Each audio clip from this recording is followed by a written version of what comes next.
Hi hello ಎಲ್ಲರಿಗೂ ನಮಸ್ಕಾರಗಳು. ತಮಗೆಲ್ಲರಿಗೂ ಸ್ಪರ್ಧಾ ಪವಿತ್ರ ಯೂಟ್ಯೂಬ್ ಕ್ಲಾಸ್ಗೆ ಆತ್ಮೀಯವಾಗಿರ್ತಕ್ಕಂಥ ಸ್ವಾಗತ. ಬನ್ನಿ ನನ್ನ ಪ್ರೀತಿಯ ಸ್ಪರ್ಧಾರ್ಥಿಗಳೇ, ಈ ಸಮಯದಲ್ಲಿ GPSTR ಮತ್ತು HSTR ಮತ್ತು PSTRಗೆ ಸಂಬಂಧಪಟ್ಟಿರ್ತಕ್ಕಂತಹ ಒಂದು ಸಿಲಾಬಸ್ಗೆ ಸಂಬಂಧಪಟ್ಟಿರ್ತಕ್ಕಂಥ ಪ್ರಶ್ನೆ ಉತ್ತರಗಳ ಮತ್ತು ಅವುಗಳ ವಿಶ್ಲೇಷಣೆಯನ್ನು ಸಹ ನಾವು ಪಾಠದ ಸಹಿತ ನೋಡೋಣ. ಈ ಸಮಯದಲ್ಲಿ ನಾವು 6ನೇ ತರಗತಿಯಿಂದ ಹಿಡಿದು 12ನೇ ತರಗತಿಯವರೆಗಿನ ಒಂದು ಸಮಾಜದ ವಿಷಯವನ್ನ ನಾವು ಈ ಸಮಯದಲ್ಲಿ ಹೇಳಲಿಕ್ಕೆ ಹೋಗ್ತಾ ಇದ್ದೇವೆ. ಹಾಗಾದ್ರೆ ತಾವೆಲ್ಲರೂ ಈ ಒಂದು ವಿಡಿಯೋವನ್ನು ನೋಡೋದರ ಮುಖಾಂತರ ತಾವು ಸಹ ನಿಮ್ಮ ಒಂದು ಕನಸನ್ನು ನನಸು ಮಾಡಿಕೊಳ್ಳುತ್ತಾ ಹೇಳ್ತಾ, ಅದೇ ರೀತಿಯಾಗಿ ನಾವು ಮಾಡ್ತಕ್ಕಂಥ ಕ್ಲಾಸಿಗೆ ಒಂದು ಲೈಕ್ ಬಟನ್ ಒತ್ತಿ ಸಬ್ಸ್ಕ್ರೈಬ್ ಆಗಿ ಅದೇ ರೀತಿಯಾಗಿ ನಮ್ಮನ್ನು ಸಹ ಬೆಳೆಸಿ ಅಂತ ಹೇಳ್ತಾ, ಹಾಗಾದ್ರೆ ಬನ್ನಿ ತಡ ಮಾಡದೆ 6ನೇ ತರಗತಿಯ ಮೊದಲನೇ ಅಧ್ಯಾಯವಾಗಿರ್ತಕ್ಕಂತಹ ಇತಿಹಾಸದ ಪರಿಚಯ ಮತ್ತು ಆರಂಭಿಕ ಸಮಾಜದ ಬಗ್ಗೆ ಈ ಸಮಯದಲ್ಲಿ ನೋಡಿಕೊಳ್ಳೋಣ. ಹಾಗಾದ್ರೆ ಅಧ್ಯಾಯ 1 ಏನಪ್ಪಾ ಅಂದ್ರೆ ಇತಿಹಾಸದ ಪರಿಚಯ. ಇತಿಹಾಸದ ಪರಿಚಯ ಮತ್ತು ಆರಂಭಿಕ ಸಮಾಜ.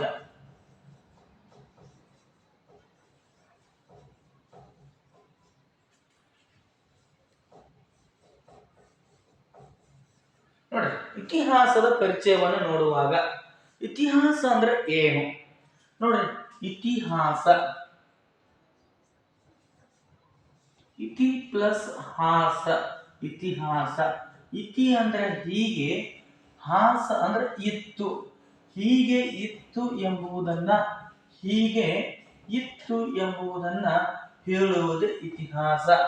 ಅಥವಾ ಹಿಂದೆ ನಡೆದು ಹೋಗಿರ್ತಕ್ಕಂತಹ ಘಟನೆಗಳ, ಅದು ಕ್ರಮಬದ್ಧ ಘಟನೆಗಳನ್ನ ತಿಳಿಸುವುದೇ ಇತಿಹಾಸ.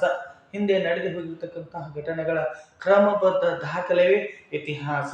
ಹೌದ್ರಿ, ಹಲವು ನಾವು ಮಹಾನ್ ವ್ಯಕ್ತಿಗಳನ್ನ ನೋಡುವಾಗ ಆ ಹೆರೋಡೋಟಸ್ ಅವರನ್ನ ನೋಡ್ತಾ ಇದೀವಿ. ಅವರನ್ನ ನಾವು ಇತಿಹಾಸದ ಪಿತಾಮಹ ಅಂತ ಕರಿತಾ ಇದೀವಿ.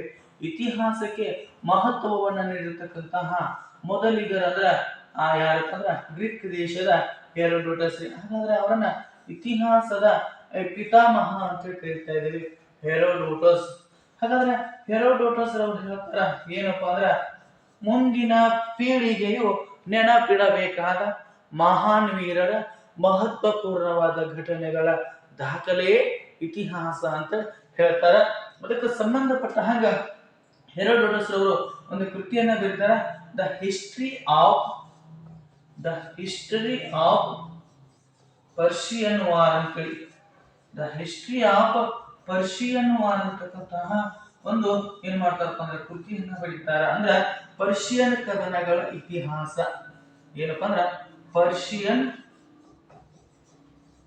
ಕದನಗಳ ಇತಿಹಾಸ ಅಂತೇಳಿ ನೋಡ್ತಾ ಇದೀವಿ. ಈ ಪ್ರಮುಖವಾಗಿರ್ತಕ್ಕಂಥ ಕೃತಿಯನ್ನು ಬರೀತಾರ. ಹೌದು, ಇತಿಹಾಸ ಅಂದ್ರೆ ಹಲವಾರು ವಿವಿಧ ರೀತಿಯಲ್ಲಿ ಅದರ ಬಗ್ಗೆ ವಿವರಣೆಯನ್ನು ನೀಡ್ತಾರ. ಉಳ್ಳವರು ಮತ್ತು ಇಲ್ಲದವರ ನಡುವಿನ ಹೋರಾಟವೇ ಇತಿಹಾಸ. ಇತಿಹಾಸನ ಓದದವರು ಇತಿಹಾಸವನ್ನ ಸೃಷ್ಟಿಸಲು ಸಾಧ್ಯವಿಲ್ಲ ಅಂತೇಳಿ ಡಾಕ್ಟರ್ BR ಅಂಬೇಡ್ಕರ್ ಹೇಳ್ತಾರ. ಶ್ರೀಮಂತರು ಮತ್ತು ಬಡವರ ನಡುವಿನ ಒಂದು ಹೋರಾಟವೇ ಇತಿಹಾಸ ಅಂತೇಳಿ ನೋಡ್ತಾ ಇದೀವಿ.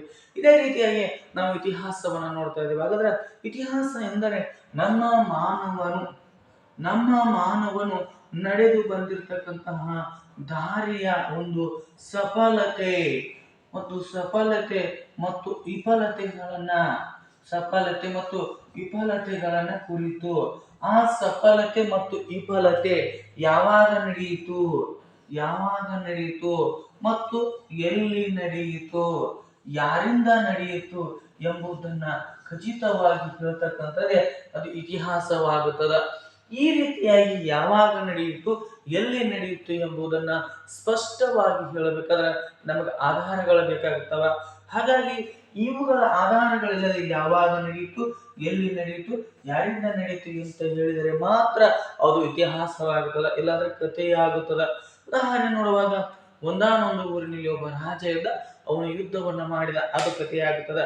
ಆದರೆ ಸಾಮಾನ್ಯ ಶಕ ಪೂರ್ವ 261ರಲ್ಲಿ ಮೌರ್ಯ ಸಾಮ್ರಾಜ್ಯದ ಅಶೋಕನೆಂಬ ಮಹಾಚಕ್ರವರ್ತಿ ಕಳಿಂಗದ ಮೇಲೆ ದಾಳಿಯನ್ನ ಮಾಡಿದ.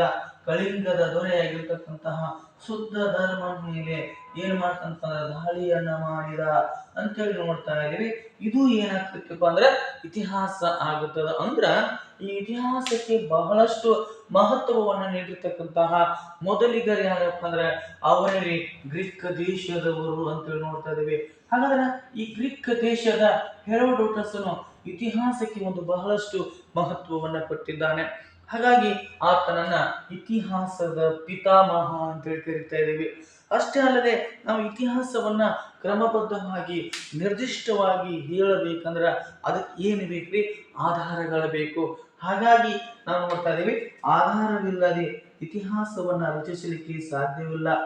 ಆಧಾರವಿಲ್ಲದೆ ಆಧಾರವಿಲ್ಲದೆ ಇತಿಹಾಸವನ್ನ ರಚಿಸಲಿಕ್ಕೆ ಸಾಧ್ಯವಿಲ್ಲ. ಇತಿಹಾಸವನ್ನ ರಚಿಸಲಿಕ್ಕೆ ಸಾಧ್ಯವಿಲ್ಲ. ಯಾಕೆ ಸಾಧ್ಯವಿಲ್ಲಪ್ಪ ಅಂದ್ರೆ ಅಲ್ಲಿ ಖಚಿತತೆಯನ್ನ ನಿಖರತೆಯನ್ನ ಒಳಗೊಂಡಿರ್ತಕ್ಕಂಥದ್ದು ಆಧಾರವಾಗಿದೆ. ಹಾಗಾಗಿ ಆಧಾರವಿಲ್ಲದೆ ಇತಿಹಾಸವನ್ನ ರಚಿಸಲಿಕ್ಕೆ ನಮಗ ಸಾಧ್ಯವಿಲ್ಲ ಅಂತಕ್ಕಂಥದನ್ನು ಸಹ ನಾವು ನೋಡ್ತಾ ಇದ್ದೀವಿ. ಹಾಗಾದ್ರೆ ಆಧಾರಗಳಲ್ಲದೆ ಇತಿಹಾಸವನ್ನ ನಾವು ಯಾಕೆ ರಚಿಸಬಹುದು ಅಂದ್ರೆ ಅಲ್ಲಿ ನಿಖರತೆ ಖಚಿತತೆಯನ್ನು ಹೇಳ್ತಕ್ಕಂಥದ್ದೇ ಇತಿಹಾಸವಾಗಿದೆ ಅಂತಕ್ಕಂಥದನ್ನ ನೋಡ್ತಾ ಇದ್ದೀವಿ. ಹಿಂದಿನ ಕಾಲದಲ್ಲಿ ನಾವು ಏನ್ ನೋಡ್ತಾ ಇದ್ದೀವಿ ಅಂದ್ರೆ ಮಾನವನಿಗೆ ಏನು ಬೇಕು ಅಂದ್ರೆ ಹೆಂಗ ಸ್ಮರಣ ಶಕ್ತಿ ಅಂತಕ್ಕಂಥದ್ದು ಬಹಳಷ್ಟು ಪ್ರಮುಖವಾಗಿದೆಯೋ ಅದೇ ರೀತಿಯಾಗಿ ನಮ್ಮ ಸಮಾಜಕ್ಕೆ ಒಂದು ಸ್ಮರಣ ಶಕ್ತಿ ಅಂತಕ್ಕಂಥದ್ದು ಬೇಕಾಗುತ್ತದ. ಅದನ್ನ ನಾವು ಏನಂತ ಕರಿತೀವಿ? ಇತಿಹಾಸ. ಆ ಇತಿಹಾಸವೇ ನಮ್ಮ ಸಮಾಜಕ್ಕೆ ಒಂದು ಸ್ಮರಣ ಶಕ್ತಿ ಇದ್ದ ಹಾಗೆ. ಅಂದ್ರೆ ನಮ್ಮ ಪೂರ್ವಿಕರು ಮಾಡಿ ಹೋಗಿರ್ತಕ್ಕಂತಹ ತಪ್ಪು ಮತ್ತು ಒಳ್ಳೆಯದರ ತೀರ್ಮಾನಗಳನ್ನ ನಾವು ಅರ್ಥಿಕೊಂಡು ಅದರಲ್ಲಿ ಒಳ್ಳೆಯ ತತ್ವಾದರ್ಶಗಳನ್ನ ಅವರ ಆದರ್ಶಗಳನ್ನ ನಮ್ಮ ಜೀವನದಲ್ಲಿ ನಡೆಸಿಕೊಂಡು ಹೋಗಲು ನಮಗೆ ಇತಿಹಾಸ ಬಹಳ ಅನುಕೂಲವಾಗಿದೆ ಅಂತಕ್ಕಂಥದ್ದನ್ನ ನೋಡ್ತಾ ಇದ್ದೀವಿ. ಹಾಗಾದ್ರೆ ಆ ಒಂದು ನಮ್ಮ ಪೂರ್ವಿಕರು ಕೈಗೊಂಡಿರ್ತಕ್ಕಂಥ ಸಫಲತೆ ಯಾವಾಗ ನಡೀತು, ಅವರ ಒಂದು ಸಫಲತೆ ವಿಫಲತೆಯಿಂದ ಅವರು ಏನು ಅನುಭವಿಸಿದ್ರು, ಹಾಗಾದ್ರೆ ಎಲ್ಲಿ ನಡೀತು, ಯಾರಿಂದ ನಡೀತು ಅನ್ನೋದನ್ನು ಹೇಳಲಿಕ್ಕೆ ನಮಗ ಆಧಾರಗಳು ಏನಾಗಿರ್ತಪ್ಪ ಅಂದ್ರೆ ಬಹಳಷ್ಟು ಪ್ರಮುಖವಾಗ್ತವ. ಯಾಕಂದ್ರೆ ಈ ಸಮಯದಲ್ಲಿ ನಾವು ಆಧಾರಗಳು ಇಲ್ಲದೆ ಇತಿಹಾಸವನ್ನು ರಚಿಸಲಿಕ್ಕೆ ಸಾಧ್ಯವಿಲ್ಲ ಅಂತ ಹೇಳಿ ನೋಡ್ತಾ ಇದ್ದೀವಿ. ಹಾಗಾದ್ರೆ ನಮ್ಮ ಆಧಾರದಲ್ಲಿ ಪ್ರಮುಖವಾಗಿ ಏನ್ ನೋಡ್ತಾ ಇದೀವಿ ಅಂದ್ರೆ ವಿಧಗಳನ್ನು ನೋಡ್ತಾ ಇದೀವಿ. ಆಧಾರದಲ್ಲಿ ಪ್ರಮುಖವಾಗಿರ್ತಕ್ಕಂತಹ ವಿಧಗಳನ್ನು ನೋಡ್ತಾ ಇದೀವಿ. ಹಾಗಾದ್ರೆ ನೋಡ್ರಿ, ಆಧಾರಗಳಲ್ಲಿ ಪ್ರಮುಖವಾಗಿರ್ತಕ್ಕಂತಹ ಎರಡು ವಿಧಗಳಿವೆ. ಆಧಾರಗಳಲ್ಲಿ ಎಷ್ಟು ವಿಧಗಳದಾವ ಅಂದ್ರೆ ಪ್ರಮುಖವಾಗಿ ಎರಡು ವಿಧಗಳನ್ನು ನೋಡ್ತಾ ಇದ್ದೀವಿ. ಎರಡು ವಿಧಗಳು. ಹಾಗಾದ್ರೆ ಮೊದಲನೇ ಆಧಾರ ಅಂದಾಗ ಸಾಹಿತ್ಯ ಆಧಾರಗಳು ಅಂತ ನೋಡ್ತಾ ಇದ್ದೀವಿ ನಾವು. ಸಾಹಿತ್ಯಾಧಾರಗಳು. ಇನ್ನು ಎರಡನೇದಾಗಿ ನೋಡುವಾಗ ನಾವು ಏನ್ ನೋಡ್ತಾ ಇದ್ದೀವಿ ಅಂದ್ರೆ ಪುರಾತತ್ವ ಆಧಾರಗಳು ಅಂತೇಳಿ ನೋಡ್ತಾ ಇದ್ದೀವಿ. ಇವು ಆಧಾರಗಳಲ್ಲಿರತಕ್ಕಂತಹ ಪ್ರಮುಖ ಎರಡು ಏನಪ್ಪಾ ಅಂದ್ರೆ ವಿಧಗಳಾಗಿವೆ ಅಂತ ಹೇಳಿ ನೋಡ್ತಾ ಇದೀವಿ. ಹಾಗಾದ್ರೆ ಇಲ್ಲಿ ನಾವು ಸಾಹಿತ್ಯ ಆಧಾರ ಅಂತ ನೋಡ್ತಾ ಇದೀವಿ. ಹಾಗಾದ್ರೆ ಈ ಸಾಹಿತ್ಯ ಆಧಾರ ಅಂದ್ರೆ ಏನ್ರಿ? ಬರವಣಿಗೆಗಳ ಮೂಲಕ ಅಥವಾ ಆ ಬಾಯಿಂದ ಬಾಯಿಗೆ ಹರಿದು ಬಂದಿರತಕ್ಕಂಥ ಸಾಹಿತ್ಯವೇ ಸಾಹಿತ್ಯ ಆಧಾರವಾಗಿದೆ. ಪುರಾತತ್ವ ಅಂದ್ರೆ ಹಿಂದಿನ ಕಾಲದಲ್ಲಿ ಬರುತ್ತಿರ್ತಕ್ಕಂಥ ಆಧಾರಗಳನ್ನ ನಾವು ಪುರಾತತ್ವ ಆಧಾರಗಳಂತ ಕರಿತಾ ಇದೀವಿ. ಹಾಗಾದ್ರೆ ಸಾಹಿತ್ಯ ಆಧಾರದಲ್ಲಿ ಮತ್ತೆ ನಾವು ಎರಡು ವಿಧಗಳನ್ನಾಗಿ ಮಾಡ್ತಾ ಇದ್ದೇವೆ. ಹೌದು, ಸಾಹಿತ್ಯ ಆಧಾರದಲ್ಲಿ ಒಂದನೇದು ಯಾವ್ದಪ್ಪ ಅಂದ್ರೆ ಲಿಖಿತ ಸಾಹಿತ್ಯ. ಒಂದನೇದು ಯಾವ್ದ್ರಿ? ಲಿಖಿತ ಸಾಹಿತ್ಯ ಅಂತ ಹೇಳಿ ನೋಡ್ತಾ ಇದೀವಿ. ಎರಡನೇದಾಗಿ ನಾವು ಮೌಖಿಕ ಸಾಹಿತ್ಯ ಅಂತೇಳಿ ನೋಡ್ತಾ ಇದೀವಿ. ಎರಡನೇದಾಗಿ ಮೌಖಿಕ ಸಾಹಿತ್ಯ.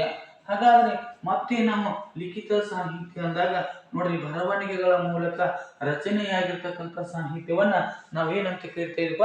ಬರವಣಿಗೆಗಳ ಮೂಲಕ ರಚನೆಯಾಗಿರ್ತಕ್ಕಂಥ ಸಾಹಿತ್ಯವನ್ನ ನಾವು ಲಿಖಿತ ಸಾಹಿತ್ಯ ಅಂತ ಕರಿತಾ ಇದ್ದೇವೆ. ಹಾಗಾದ್ರೆ ಲಿಖಿತ ಸಾಹಿತ್ಯದಲ್ಲಿ ಮತ್ತೆ ನಾವು ಎರಡು ರೀತಿಯಾಗಿರ್ತಕ್ಕಂಥ ವಿಧಗಳನ್ನ ನೋಡ್ತಾ ಇದ್ದೇವೆ. ಒಂದು ದೇಶೀಯ ಸಾಹಿತ್ಯ, ಇನ್ನೊಂದು ಯಾವ್ದಪ್ಪ ಅಂದ್ರೆ ವಿದೇಶೀಯ ಸಾಹಿತ್ಯ ಅಂತೇಳಿ ನೋಡುತ್ತಾ ಇದ್ದೇವೆ. ಹಾಗಾದ್ರೆ ದೇಶೀಯ ಸಾಹಿತ್ಯ ಅಂದ್ರೆ ಏನು? ದೇಶೀಯ ಸಾಹಿತ್ಯಗಾರರಿಂದ ರಚನೆಯಾಗಿರ್ತಕ್ಕಂತಹ ಸಾಹಿತ್ಯವೇ ದೇಶೀಯ ಸಾಹಿತ್ಯ ಆಗಿದೆ. ದೇಶೀಯ ಸಾಹಿತ್ಯಗಾರರಿಂದ ರಚನೆಯಾಗಿರ್ತಕ್ಕಂಥ ಸಾಹಿತ್ಯವನ್ನ ನಾವು ದೇಶೀಯ ಸಾಹಿತ್ಯ ಅಂತ ಕೇಳ್ತಾ ಇದ್ದೀವಿ. ಉದಾಹರಣೆ ನಾವು ನೋಡುವಾಗ ಏನ್ ನೋಡ್ತಾ ಇದ್ದೀವಿ? ಕಲಹಣನ ರಾಜ್ಯ ತರಂಗಿಣಿ, ಕಲಹಣನ ರಾಜ್ಯ ತರಂಗಿಣಿ, ಕಲಹಣನ ರಾಜ್ಯ ತರಂಗಿಣಿ ಅಂತ ನೋಡ್ತಾ ಇದೀವಿ. ತರಂಗಿಣಿ. ಆನಂತರ ನೋಡ್ರಿ ಬಿಲಹನನ ವಿಕ್ರಮಾಂಕ ದೇವಚರಿತೆ, ಬಿಲಹನನ ಏನಪ್ಪಾ ಅಂದ್ರೆ ಬಿಲಹನನ ವಿಕ್ರಮಾಂಕ ದೇವಚರಿತೆ, ವಿಕ್ರಮಾಂಕ ದೇವಚರಿತೆ ಅಂತ ನೋಡ್ತಾ ಇದೀವಿ. ಇದು ಏನಪ್ಪಾ ಅಂದ್ರೆ ನಮ್ಮ ಒಂದು ದೇಶೀಯ ಸಾಹಿತ್ಯಕ್ಕೆ ಉದಾಹರಣೆ ಅಂತ ಹೇಳಿ ನೋಡ್ತಾ ಇದೀವಿ. ಇನ್ನು ವಿದೇಶಿ ಸಾಹಿತ್ಯ ಅಂದ್ರೆ ವಿದೇಶಿ ಸಾಹಿತ್ಯಗಾರರಿಂದ ರಚನೆಯಾಗಿರ್ತಕ್ಕಂಥ ಸಾಹಿತ್ಯವನ್ನ ನಾವು ವಿದೇಶಿ ಸಾಹಿತ್ಯ ಅಂತ ಕೇಳ್ತಾ ಇದೀವಿ. ಹಾಗಾದ್ರೆ ಅದಕ್ಕೆ ನಾವು ಉದಾಹರಣೆ ನೋಡುವಾಗ ಮೆಗಸ್ತನಿಸನ ಇಂಡಿಕಾ, ಮೆಗಸ್ತನಿಸನ ಇಂಡಿಕಾ ಅಂತೇಳಿ ನೋಡ್ತಾ ಇದೀವಿ. ಇಂಡಿಕಾ. ಅದೇ ರೀತಿಯಾಗಿ ಯಾರಪ್ಪ ಅಂದ್ರ ಹುಯೆನ್ ಸ್ತ್ಯಾಂಗನ, ಹುಯೆನ್ ಸ್ತ್ಯಾಂಗನ ಸಿಯುಕಿ ಅಂತಕ್ಕಂಥದ್ದನ್ನು ಸಹ ನೋಡ್ತಾ ಇದೀವಿ. ಸಿಯುಕಿ. ಇದು ಏನಪ್ಪಾ ಅಂದ್ರ ವಿದೇಶಿ ಸಾಹಿತ್ಯಕ್ಕೆ ಉದಾಹರಣೆ. ಇನ್ನು ಮೌಖಿಕ ಸಾಹಿತ್ಯ ಅಂತ ನೋಡ್ತಾ ಇದೀವಿ. ಬಾಯಿಂದ ಬಾಯಿಗೆ ಹರಿದು ಬಂದಿರತಕ್ಕಂಥ ಸಾಹಿತ್ಯಗಳನ್ನ ನಾವು ಮೌಖಿಕ ಸಾಹಿತ್ಯ ಅಂತ ಕೇಳ್ತಾ ಇದೀವಿ. ಹಾಗಾದ್ರೆ ಲಾವಣಿಗಳು, ಲಾವಣಿಗಳು, ಐತಿಹ್ಯಗಳು, ಐತಿಹ್ಯಗಳು, ಜನಪದ ಗೀತೆಗಳು, ಜನಪದ ಗೀತೆಗಳು, ಇವು ಸಹ ನಾವು ಏನ್ ನೋಡ್ತಾ ಇದೀವಿ ಅಂದ್ರೆ ಮೌಖಿಕ ಸಾಹಿತ್ಯಕ್ಕೆ ಉದಾಹರಣೆಯನ್ನು ನೋಡ್ತಾ ಇದ್ದೇವೆ. ಇನ್ನು ಪುರಾತತ್ವ ಆಧಾರಿತ ಉದಾಹರಣೆಗಳನ್ನು ನೋಡುವಾಗ ನಾವು ಶಾಸನಗಳನ್ನು ನೋಡ್ತಾ ಇದ್ದೀವಿ. ಶಾಸನಗಳು, ಸ್ಮಾರಕಗಳು, ಸ್ಮಾರಕಗಳು, ಅನಂತರ ನಾಣ್ಯಗಳು, ನಾಣ್ಯಗಳು, ಆನಂತರ ನೋಡುವಾಗ ಇತರ ಅವಶೇಷಗಳು, ಇತರ ಅವಶೇಷಗಳು. ಇವು ಏನಪ್ಪ ಅಂದ್ರೆ ನಮ್ಮ ಆಧಾರಗಳಲ್ಲಿ ನಾವು ಪುರಾತತ್ವ ಆಧಾರಗಳಿಗೆ ಉದಾಹರಣೆಗಳನ್ನು ನೋಡ್ತಾ ಇದೀವಿ. ಈ ರೀತಿಯಾಗಿ ನಾವು ನೋಡ್ತಾ ಇದೀವಿ. ಏನ್ರಿ ಆಧಾರಗಳಲ್ಲಿ ವಿಧಗಳು. ಒಂದು ಸಾಹಿತ್ಯ ಆಧಾರ, ಇನ್ನೊಂದು ಪುರಾತತ್ವ ಆಧಾರ. ಆ ಸಾಹಿತ್ಯ ಆಧಾರದೊಳಗ ಲಿಖಿತ ಸಾಹಿತ್ಯ, ಮೌಖಿಕ ಸಾಹಿತ್ಯ. ಲಿಖಿತ ಸಾಹಿತ್ಯ ಒಳಗ ದೇಶೀಯ ಸಾಹಿತ್ಯ, ವಿದೇಶಿಯ ಸಾಹಿತ್ಯ. ಆ ದೇಶೀಯ ಸಾಹಿತ್ಯದೊಳಗ ಕಲಹಣನ ರಾಜ್ಯ ತರಂಗಿಣಿ, ಬಿಲಹನನ ವಿಕ್ರಮಾಂಕ ದೇವಚರಿತೆ. ಅದೇ ರೀತಿಯಾಗಿ ವಿದೇಶಿ ಸಾಹಿತ್ಯ ಒಳಗ ನಾವು ಮೆಗಾಸ್ತನಿಸನ ಇಂಡಿಕಾ, ಹುಯೆನ್ ಸ್ತ್ಯಾಂಗನ ಸಿಯುಕಿಯನ್ನು ನೋಡ್ತಾ ಇದೀವಿ. ಇನ್ನ ಮೌಖಿಕ ಸಾಹಿತ್ಯದೊಳಗ ಲಾವಣಿಗಳು, ಐತಿಹ್ಯಗಳು, ಜನಪದ ಗೀತೆಗಳನ್ನ ನೋಡ್ತಾ ಇದೀವಿ. ಅದೇ ರೀತಿಯಾಗಿ ಪುರಾತತ್ವ ಆಧಾರದೊಳಗ ಶಾಸನಗಳನ್ನ ನೋಡ್ತಾ ಇದೀವಿ, ಸ್ಮಾರಕಗಳನ್ನ ನೋಡ್ತಾ ಇದೀವಿ, ನಾಣ್ಯಗಳನ್ನ ನೋಡ್ತಾ ಇದೀವಿ, ಇತರ ಅವಶೇಷಗಳನ್ನ ಸಹ ನೋಡ್ತಾ ಇದೀವಿ. ಹಾಗಾದ್ರೆ ಇವೆಲ್ಲ ನಮ್ಗೆ ಆಧಾರಗಳಾಗಿವೆ. ಹಾಗಾದ್ರೆ ಆಧಾರಗಳಿಲ್ಲದೆ ಇತಿಹಾಸವನ್ನ ರಚಿಸಲಿಕ್ಕೆ ಸಾಧ್ಯವಿಲ್ಲ ಅಂತ ಹೇಳಿ ನೋಡ್ತಾ ಇದೀವಿ. ಹಾಗಾದ್ರೆ ಇದರ ಬಗ್ಗೆ ನಾವು ಇನ್ನಷ್ಟು ಸವಿಸ್ತಾರವಾಗಿ ನೋಡಿಕೊಂಡು ಹೋಗೋಣ. ಅಂದ್ರೆ ಇತಿಹಾಸ, ಈ ಇತಿಹಾಸದಲ್ಲಿ ನಾವು ಏನ್ ನೋಡ್ತಾ ಇದೀವಿ, ಯಾವುದೇ ಒಂದು ಘಟನೆಗಳನ್ನ ನೋಡಬೇಕಾದ್ರೆ ಅಲ್ಲಿ ನಮಗೆ ಏನ್ ಬೇಕಪ್ಪ ಅಂದ್ರೆ ಆಧಾರಗಳ ಬೇಕು. ಆಧಾರಗಳಿಲ್ಲದೆ ನಮಗೆ ಇತಿಹಾಸವನ್ನ ರಚಿಸಲಿಕ್ಕೆ ಸಾಧ್ಯವಿಲ್ಲ. ಈಗ ನಾವು ನೋಡಿದ್ವಿ ಸಾಮಾನ್ಯ ಶಕ ಪೂರ್ವ 261ರಲ್ಲಿ ಮೌರ್ಯ ಸಾಮ್ರಾಜ್ಯದ ಪ್ರಸಿದ್ಧ ದೊರೆಯಾಗಿರ್ತಕ್ಕಂತಹ ಅಶೋಕ ಎಂಬ ರಾಜನು ಕಳಿಂಗದ ಮೇಲೆ ದಾಳಿಯನ್ನ ಮಾಡಿದ ಅಂತ ಹೇಳಿ ನೋಡ್ತಾ ಇದೀವಿ. ಹಾಗಾದ್ರೆ ಇದರ ಬಗ್ಗೆ ನಮಗ ಮಾಹಿತಿ ನೀಡ್ತಕ್ಕಂಥ ಶಾಸನ ಯಾವುದು ಅಂದಾಗ 13ನೇ ಬಂಡೆಗಲ್ಲು ಶಾಸನ ಅಂತ ಹೇಳಿ ನೋಡ್ತಾ ಇದೀವಿ. 13ನೇ ಬಂಡೆಗಲ್ಲು ಶಾಸನ. ಇನ್ನು ಪುರಾತತ್ವ ಆಧಾರಗಳಂದ್ರ ಹಿಂದಿನ ಮಾನವರು ಬಳಸಿರ್ತಕ್ಕಂತಹ, ನಿರ್ಮಿಸಿರ್ತಕ್ಕಂತಹ ಭೌತಿಕ ವಸ್ತುಗಳ ಅವಶೇಷಗಳನ್ನ ನಾವು ಪುರಾತತ್ವ ಆಧಾರಗಳಂತ ಕೇಳ್ತಾ ಇದೀವಿ.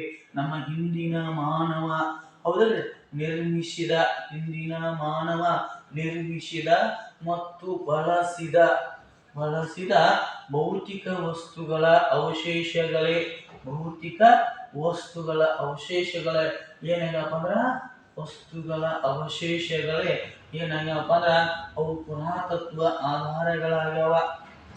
ಏನಾಗ್ಯಾವ್ರಿ? ಪುರಾತತ್ವ ಆಧಾರಗಳು ರೀ. ಹೌದಲ್ರಿ?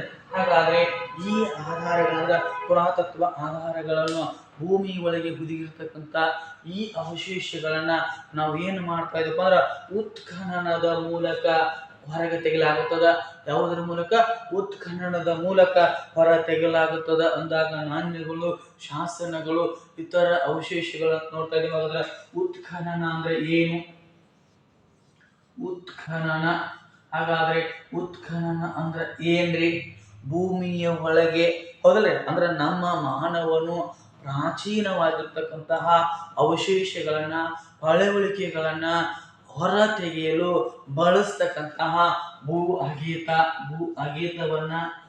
ಅಗೆತವನ್ನ ನಾವು ಏನಂತ ಕರಿತಾ ಇದೀವಪ್ಪ ಅಂದ್ರೆ ಆ ಉತ್ಖನನ ಅಂತ ಕರಿತಾ ಇದೀವಿ. ಯಾರೇ? ನಮ್ಮ ಮಾನವನು ಏನು ಮಾಡ್ತಾ ಇದ್ದಪ್ಪ ಅಂದ್ರೆ ಪ್ರಾಚೀನ ಕಾಲದಲ್ಲಿ ಇದ್ದಿರ್ತಕ್ಕಂತಹ ಅವಶೇಷಗಳನ್ನ ಅಂದ್ರೆ ಮತ್ತು ಪಳೆಯುಳಿಕೆಗಳನ್ನ ಏನ್ ಮಾಡ್ತಾರೆ? ಪಳೆಯುಳಿಕೆಗಳನ್ನ ಹೊರ ತೆಗೆಯಲು ಬಳಸ್ತಕ್ಕಂತಹ ಒಂದು ಭೂ ಅಗೆತವನ್ನ, ವೈಜ್ಞಾನಿಕ ಭೂ ಅಗೆತವನ್ನ ಉತ್ಖನನ ಅಂತ ಕರಿತಾ ಇದೀವಿ. ಹಾಗಾದ್ರೆ ನಾವು ಏನನ್ನ ಬಳಸ್ತಾ ಇದ್ವಿ? ಖರನೆ, ಚಾಕು, ಹೌದಲ್ಲ, ವಿವಿಧ ರೀತಿಯಾಗಿರ್ತಕ್ಕಂಥ ಸಲಕರಣೆಗಳನ್ನ ಬಳಸಿ ಏನ್ ಮಾಡ್ತಾ ಇದಪ್ಪ ಅಂದ್ರೆ ಈ ಒಂದು ಏನ್ ಮಾಡ್ತಾ ಇದಪ್ಪ ಅಂದ್ರ ಆ ಭೂಮಿ ಒಳಗೆ ಅಡಗಿರ್ತಕ್ಕಂಥ ಏನ್ ಮಾಡ್ತಾ ಇದೀವಿ?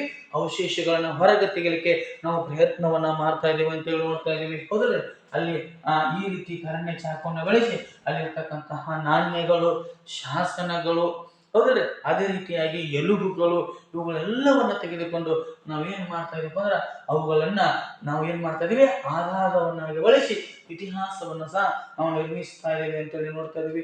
ಈ ರೀತಿಯಾಗಿ ನಮಗ ಏನು ಮಾಡ್ತಾ ಇದೀವಿ ಅಂದ್ರೆ ಇತಿಹಾಸ ವಿವಿಧ ರೀತಿಯಾಗಿರ್ತಕ್ಕಂತಹ ಮಾಹಿತಿಯನ್ನ ಹೇಳಿಕೊಡುವುದರ ಮೂಲಕ ಇತಿಹಾಸದ ಬಗ್ಗೆ ಸ್ಪಷ್ಟವಾಗಿರ್ತಕ್ಕಂಥ ವಿವರಣೆಯನ್ನ ಹೇಳಲಿಕ್ಕೆ ನಮ್ಮ ಈ ಇತಿಹಾಸ ಆಗಿದೆ ಅಂತಕ್ಕಂಥದ್ದನ್ನು ಸಹ ನಾವು ನೋಡ್ತಾ ಇದೀವಿ. ಹಾಗಾದ್ರೆ ನಾವು ಮುಂದುವರಿದು ನೋಡುವಾಗ ಇತಿಹಾಸದಲ್ಲಿ ನಾವು ಕಾಲಗಣನೆಯನ್ನು ನೋಡ್ತಾ ಇದೀವಿ. ಇತಿಹಾಸದಲ್ಲಿ ಕಾಲಗಣನೆ ಹಾಗಾದ್ರೆ ಕಾಲಗಣನೆ ಅಂದ್ರೆ ಏನಪ್ಪಾ ಅಂದ್ರ ಸಾಮಾನ್ಯ ಶಕ ಅಂದ್ರೆ ಕ್ರಿಸ್ತ ಶಕ, ಸಾಮಾನ್ಯ ಶಕ ಅಥವಾ ಕ್ರಿಸ್ತ ಶಕ, ಇನ್ನು ಸಾಮಾನ್ಯ ಶಕ ಪೂರ್ವ ಅಂದ್ರೆ ಕ್ರಿಸ್ತ ಶಕ ಪೂರ್ವ ಎರಡರ ಬಗ್ಗೆ ನಾವು ನೋಡುವಾಗ ಸಾಮಾನ್ಯ ಶಕ ಅಂದ್ರೆ ಏನಪ್ಪಾ ಅಂದ್ರೆ ಯಾವಾಗ ಯೇಸು ಕ್ರಿಸ್ತರು ಅಂದ್ರ ಆ ಕಾಲಗಣನೆ ನಾವು ಶಕ ವರ್ಷ ಅಂತ ಕರಿತಾ ಇದ್ರಿ. ಯೇಸು ಕ್ರಿಸ್ತರು ಬದುಕಿದ ಕಾಲಾವಧಿಯಿಂದ ನಾವು ಏನಂತ ಕರಿತಾ ಇದ್ರಿ? ಯೇಸು ಕ್ರಿಸ್ತರು ಬದುಕಿದ ಕಾಲಾವಧಿಯಿಂದ ಹಿಡಿದು ನಾವು ಏನಂತ ಕರಿತಾ ಇದ್ರಪ್ಪ ಅಂದ್ರ ಕ್ರಿಸ್ತ ಶಕ ಅಥವಾ ಸಾಮಾನ್ಯ ಶಕ ಅಂತೇಳಿ ನಾವೇನ್ ಮಾಡ್ತಾ ಇದೀವಿ? ಕರಿತಾ ಇದೀವಿ. ಹಾಗಾದ್ರೆ ಯೇಸು ಕ್ರಿಸ್ತರು ಹುಟ್ಟುವುದಕ್ಕಿಂತ ಬದುಕಿದ ಮೊದಲಿನ ಒಂದು ಕಾಲವನ್ನ, ಯೇಸು ಕ್ರಿಸ್ತರು ಬದುಕಿದ ಮೊದಲ ಕಾಲವನ್ನ, ಬದುಕಿದಕ್ಕಿಂತ ಅಂದ್ರೆ ಅದಕ್ಕಿಂತ ಮುಂಚಿನ ಮೊದಲಿನ ಕಾಲವನ್ನ ನಾವು ಏನಂತ ಕರಿತಾ ಇದ್ದೀವಿ? ಕಾಲಾವಧಿಯನ್ನ ನಾವು ಕ್ರಿಸ್ತ ಶಕ ಪೂರ್ವ ಅಥವಾ ಸಾಮಾನ್ಯ ಶಕ ಪೂರ್ವ ಅಂತೇಳಿ ಸಹ ನಾವು ಕರಿತಾ ಇದ್ದೀವಿ. ಈ ರೀತಿಯಾಗಿರ್ತಕ್ಕಂಥ ಪ್ರಶ್ನೆ ಕೇಳಬಹುದು. ಹಾಗಾದ್ರೆ ಕ್ರಿಸ್ತ ಶಕ ಅಥವಾ ಸಾಮಾನ್ಯ ಶಕ 1336ರಲ್ಲಿ ವಿಜಯನಗರ ಸ್ಥಾಪನೆಯಾಯಿತು. ವಿಜಯನಗರ ಎಲ್ಲಿ ಸ್ಥಾಪನೆಯಾಯಿತು? ತುಂಗಾಭದ್ರಾ ನದಿಯ ದಡದ ಮೇಲೆ ಹಕ್ಕ ಮತ್ತು ಬುಕ್ಕರಿಂದ ಸ್ಥಾಪನೆಯಾಯಿತು. ಹಾಗಾದ್ರೆ ಈ ವಿಜಯನಗರ ಸ್ಥಾಪನೆಯಾಗಿದೆ ಅಂದ್ರೆ ನಮ್ಮ ಯೇಸು ಕ್ರಿಸ್ತರು ಬದುಕಿದ ಎಷ್ಟೇ 1336 ವರ್ಷಗಳ ನಂತರ ವಿಜಯನಗರ ಅಂತಕ್ಕಂಥ ನಗರ ಸ್ಥಾಪನೆಯಾಯಿತು ಅಂತಕ್ಕಂಥದ್ದನ್ನು ನೋಡ್ತಾ ಇದ್ದೀವಿ. ಹಾಗಾದ್ರೆ ಈ ರೀತಿಯಾಗಿ ನಾವು ಕಾಲಗಣನೆಯನ್ನ ಸಹ ಮಾಡ್ತಾ ಇದೀವಿ. ಈಗ ನಾವು ಪ್ರಸ್ತುತವಾಗಿ ಶಾಲಿವಾಹನ ಶಕೆ ಅಂತ ನೋಡ್ತಾ ಇದೀವಿ. ಶಾಲಿವಾಹನ ಶಕೆಯನ್ನ ನಾವು ಬಳಸ್ತಾ ಇದೀವಿ. ಸಾಮಾನ್ಯ ಶಕ ಅಂತೇಳಿ ನೋಡ್ತಾ ಇದೀವಿ. ಶಾಲಿವಾಹನ ಶಕೆ, ಸಾಮಾನ್ಯ ಶಕೆ ಇವುಗಳನ್ನ ನಾವು ಪ್ರಸ್ತುತ ಬಳಸ್ತಾ ಇದೀವಿ. ಅದರ ಜೊತೆಗೆ ಗುಪ್ತ ಶಕೆ, ವಿಕ್ರಮ ಶಕೆ, ಹಿಜ್ರಾ ಶಕೆ ನೋಡ್ರಿ ಯಾವ್ರಿ? ಗುಪ್ತ ಶಕೆ, ಅನಂತರ ಹಿಜ್ರಾ ಶಕೆ, ಅನಂತರ ವಿಕ್ರಮ ಶಕೆ, ಇವುಗಳನ್ನೆಲ್ಲವನ್ನು ನಾವು ಬಳಸ್ತಾ ಇದ್ದೀವಿ. ಹಾಗಾದ್ರೆ ಪ್ರಸ್ತುತವಾಗಿ ನಾವು ಸಾಮಾನ್ಯ ಶಕೆ ಅಂತಕ್ಕಂಥದನ್ನು ಸಹ ಬಳಸ್ತಾ ಇದ್ದೀವಿ. ಹಾಗಾದ್ರೆ ಸಾಮಾನ್ಯ ಶಕ ಇದು 100 ವರ್ಷ ಅಂದಾಗ ಇಲ್ಲಿ ನಾವು ಏನ್ ನೋಡ್ತಪ್ಪ ಅಂದ್ರೆ ಸಾಮಾನ್ಯ ಶಕವನ್ನ 100 ವರ್ಷ ಅಂದಾಗ ಈಗ 21ನೇ ಶತಮಾನದಲ್ಲಿ ನಾವು ಓದೋದ್ರಿ 21ನೇ ಶತಮಾನದಲ್ಲಿ ಇದೆ ಅಂದಾಗ ನಾವು ನೋಡ್ತಾ ಇದೀವಿ 2001ರಿಂದ ಹಿಡಿದು 2100 ಅಂದ್ರೆ 2100 ಕಾಲಾವಧಿಯನ್ನ ನಾವು ಗುರುತಿಸ್ತಾ ಇದ್ದೇವೆ. ಅಂದ್ರೆ ಒಟ್ಟಿನಲ್ಲಿ ಹೇಳಬೇಕಾದ್ರೆ ಕ್ರಿಸ್ತ ಪೂರ್ವ ಅಂದಾಗ ಯೇಸು ಕ್ರಿಸ್ತರು ಆ ಹುಟ್ಟೋದಕ್ಕಿಂತ ಮುಂಚಿನ ಕಾಲವನ್ನ ನಾವು ಕ್ರಿಸ್ತ ಪೂರ್ವ ಅಥವಾ ಸಾಮಾನ್ಯ ಶಕ ಪೂರ್ವ ಮೊದಲೇ ಇಲ್ಲಿ 1ನೇ ಶತಮಾನ, ಇಲ್ಲಿ 2ನೇ ಶತಮಾನ, 3ನೇ ಶತಮಾನ, 4ನೇ ಶತಮಾನ, 5 4 3 2 1 ಹಿಂಗ ನೋಡ್ತಾ ಇದೀವಿ. ಯೇಸು ಕ್ರಿಸ್ತರ ಬದುಕಿದ ಕಾಲಾವಧಿಯಿಂದ ಕ್ರಿಸ್ತ ಶಕ ಅಂತ ನೋಡ್ತಾ ಇದೀವಿ. ಅಂದ್ರೆ 1ನೇ ಶತಮಾನ, 2ನೇ ಶತಮಾನ, 1ನೇ ಶತಮಾನ ಹೌದಲ್ಲ, 2ನೇ ಶತಮಾನ, 3ನೇ ಶತಮಾನ, 4ನೇ ಶತಮಾನ, 5ನೇ ಶತಮಾನ ಈ ರೀತಿಯಾಗಿ ನಾವು ಏನ್ ಮಾಡ್ತಾವಪ್ಪ ಅಂದ್ರೆ ಗುರುತಿಸ್ತಾ ಇದ್ದೇವೆ. ಇದು ನಮಗೆ ಮಾಹಿತಿಯನ್ನು ನೀಡ್ತಕ್ಕಂಥದ್ದು ಯಾವುದಾಗಿದೆಪ್ಪ ಇತಿಹಾಸ ಅಂತಕ್ಕಂಥದ್ದು. ಇದರ ಬಗ್ಗೆ ನಮಗೆ ಮಾಹಿತಿಯನ್ನು ನೀಡುವಂಥದ್ದಾಗಿದೆ. ಇದು ಏನಪ್ಪ ಅಂದ್ರೆ ಇತಿಹಾಸದ ಬಗ್ಗೆ ನಮಗೆ ಸ್ಪಷ್ಟವಾಗಿರ್ತಕ್ಕಂತಹ ಮಾಹಿತಿಯನ್ನ ನೀಡುವಂಥದ್ದಾಗಿದೆ. ಏನ್ರಿ ಇತಿಹಾಸದ ಬಗ್ಗೆ ಸ್ಪಷ್ಟವಾಗಿರ್ತಕ್ಕಂತಹ ಮಾಹಿತಿಯನ್ನ ನೀಡತಕ್ಕಂತ ಒಂದು ಕಾಲ ಅದು ಇತಿಹಾಸ ಕಾಲವಾಗಿದೆ. ಹೀಗೆ ಇತಿಹಾಸದ ಬಗ್ಗೆ ಇನ್ನೂ ಬಹಳಷ್ಟು ಹೆಚ್ಚಿನ ಮಾಹಿತಿಯನ್ನು ಸಹ ನಾವು ನೋಡಬಹುದು. ಆದರೆ ನಮ್ಮ ಪರೀಕ್ಷಾ ದೃಷ್ಟಿಯಿಂದ ನಮ್ಮ ಒಂದು 6ನೇ ತರಗತಿಯಲ್ಲಿರ್ತಕ್ಕಂಥ ವಿಷಯದ ಆಧಾರದ ಮೇಲೆ ನಾವು ಏನ್ ಮಾಡ್ತಾ ಇದ್ದೀವಿ ಅಂದ್ರೆ ಈಗ ಚರ್ಚೆ ಮಾಡ್ತಾ ಇದ್ದೀವಿ. ಇತಿಹಾಸದ ಪರಿಚಯ ಮುಕ್ತಾಯ ಆಯಿತು. ಇನ್ನು ಆರಂಭಿಕ ಸಮಾಜ, ಹಾಗಾದ್ರೆ ನಮ್ಮ ಸಮಾಜ, ಆರಂಭಿಕ ಸಮಾಜ ಹೇಗೆ ಆರಂಭವಾಯಿತು ಅಂತಕ್ಕಂಥದನ್ನ ನೋಡ್ತಾ ಇದ್ದೇವೆ. ಹಾಗಾದ್ರೆ ಈ ನಮ್ಮ ಆರಂಭಿಕ ಸಮಾಜವನ್ನ ಪ್ರಮುಖವಾಗಿ 3 ಪ್ರಧಾನ ಕಾಲಘಟ್ಟಗಳಾಗಿ ನಾವು ವಿಂಗಡಣೆ ಮಾಡ್ತಾ ಇದ್ದೇವೆ. ಮೊದಲನೇದಾಗಿ ಪ್ರಾಗೇತಿಹಾಸ ಕಾಲ ಅಂತ ಹೇಳಿ ನೋಡ್ತಾ ಇದ್ದೀವಿ. ಈ ಪ್ರಾಗೇತಿಹಾಸ ಕಾಲ ಅಂದಾಗ ನಾವು ಏನ್ ನೋಡ್ತಾ ಇದ್ದೀವಿ ಅಂದ್ರೆ ಪ್ರೀ ಹಿಸ್ಟೋರಿಕ್ ಪೀರಿಯಡ್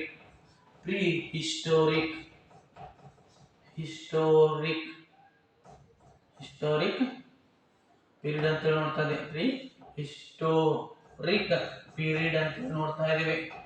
ಆನಂತರ ಎರಡನೇದಾಗಿ ಪೂರ್ವಭಾವಿ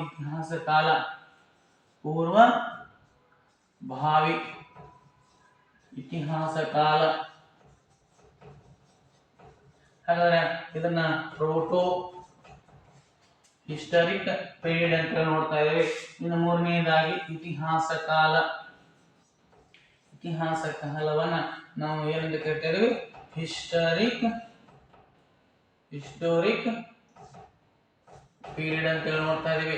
ಈ ರೀತಿಯಾಗಿರ್ತಕ್ಕಂತಹ ಪ್ರಶ್ನೆಗಳನ್ನು ಸಹ ಕೇಳುವಂತ ಸಾಧ್ಯತೆಗಳಿರ್ತಾವ. ಹಾಗಾದ್ರೆ ನೋಡಿ, ಆರಂಭಿಕ ಸಮಾಜವನ್ನ ನಾವು ಎಷ್ಟು ಕಾಲಘಟ್ಟಗಳನ್ನಾಗಿ ವಿಭಾಗಿಸಬಹುದು ಅಂದಾಗ 3 ಕಾಲಘಟ್ಟವನ್ನ ಪ್ರಾಗೇತಿಹಾಸ ಕಾಲ ಒಂದು ಅಂದ್ರೆ ಪ್ರೀ ಹಿಸ್ಟೋರಿಕ್ ಪೀರಿಯಡ್, ಅಪೂರ್ವಭಾವಿ ಇತಿಹಾಸ ಕಾಲ, ಪ್ರೋಟೋ ಹಿಸ್ಟೋರಿಕ್ ಪೀರಿಯಡ್ ಅಂತ ಹೇಳಿ ನೋಡ್ತಾ ಇದೀವಿ. ಅದೇ ರೀತಿಯಾಗಿ ಇತಿಹಾಸ ಕಾಲ ಹಿಸ್ಟೋರಿಕ್ ಪೀರಿಯಡ್ ಅಂತ ಹೇಳಿ ನೋಡ್ತಾ ಇದೀವಿ. ಹಾಗಾದ್ರೆ ನಮ್ಮ ಮಾನವರ ಇತಿಹಾಸ ಆರಂಭವಾಗ್ತಕ್ಕಂಥದ್ದು ಪ್ರಾಗೇತಿಹಾಸ ಕಾಲದಲ್ಲಿ. ಹಾಗಾಗಿ ಇದು 99% ನಷ್ಟು ಮಾಹಿತಿಯನ್ನು ಒಳಗೊಂಡಿರ್ತಕ್ಕಂಥ ಕಾಲ ಅದು ಪ್ರಾಗೇತಿಹಾಸ ಕಾಲ. 99 ಅಂದ್ರೆ 99.99 ಅಂತ ಹೇಳ್ತಾ ಇದೀವಿ. 99.9% ನಷ್ಟು ಏನಪ್ಪಾ ಅಂದ್ರ ಮಾಹಿತಿ ಅದು ನಮ್ಮ ಮಾನವರ ಬಗ್ಗೆ ಮಾಹಿತಿಯನ್ನು ಒಳಗೊಂಡಿದೆ. ಆದರೆ ಹೆಚ್ಚಿನ ರೀತಿಯಾಗಿರ್ತಕ್ಕಂಥ ಆಧಾರಗಳಿಲ್ಲದ ಕಾರಣ ಅದರ ಬಗ್ಗೆ ನಮಗೆ ಮಾಹಿತಿಗಳು ಸಿಕ್ಕಿಲ್ಲ. ಒಟ್ಟಿನಲ್ಲಿ ನೋಡುವುದಾದ್ರೆ ಈ 3 ಕಾಲಘಟ್ಟವನ್ನ ತಿಳಿಸಲಿಕ್ಕೆ ಬಳಸ್ತಕ್ಕಂತಹ ಒಂದು ಮಾನದಂಡವೇ ಅದು ಅಕ್ಷರ ಜ್ಞಾನ ಅಂತ ಕರಿತೀವಿ. ಈ 3 ಅಂದ್ರೆ ಪ್ರಾಗೇತಿಹಾಸ ಕಾಲ, ಪೂರ್ವಭಾವಿ ಇತಿಹಾಸ ಕಾಲ, ಅದೇ ಇತಿಹಾಸ ಕಾಲ, ಇವು 3 ಕಾಲಗಳ ಬಗ್ಗೆ ಏನು ವರ್ಗೀಕರಿಸಲಿಕ್ಕೆ ಅನುಕೂಲವಾಗ್ತಕ್ಕಂಥ ಒಂದು ಮಾನದಂಡವನ್ನ ನಾವು ಅಕ್ಷರ ಜ್ಞಾನ ಅಂತ ಕರಿತಾ ಇದೀವಿ. ಹಾಗಾದ್ರೆ ಇದರ ಬಗ್ಗೆ ನೋಡುವಾಗ ಪ್ರಾಗೇತಿಹಾಸ ಕಾಲ ಮೊದಲನೇದಾಗಿ ನೋಡ್ತಾ ಇದೀವಿ. ನಾವು ಏನಪ್ಪಾ ಅಂದ್ರೆ ಪ್ರಾಗೇತಿಹಾಸ ಕಾಲ ಅಂತೇಳಿ ನೋಡ್ತಾ ಇದೀವಿ. ಹಾಗಾದ್ರೆ ಪ್ರಾಗೇತಿಹಾಸ ಕಾಲ ಅಂದ್ರ ಏನ್ರಿ? 99% 9% ಅಂದ್ರೆ 99.9% ಮಾಹಿತಿ ಏನಿದೆಪ್ಪ ಅಂದ್ರೆ ಅಲ್ಲಿ ಇದೆ. ಆದ್ರ ನಮಗ ಅದ್ರ ಮಾಹಿತಿ ಸಿಕ್ಕಿಲ್ಲ. ಹಾಗಾದ್ರೆ ಪ್ರಾಗೈತಿಹಾಸ ಕಾಲ ಅಂದ್ರೆ ಏನ್ರಿ? ಏನಪ್ಪಾ ಅಂದ್ರ ಅಕ್ಷರಗಳ ಪರಿಚಯವೇ ಇಲ್ಲದ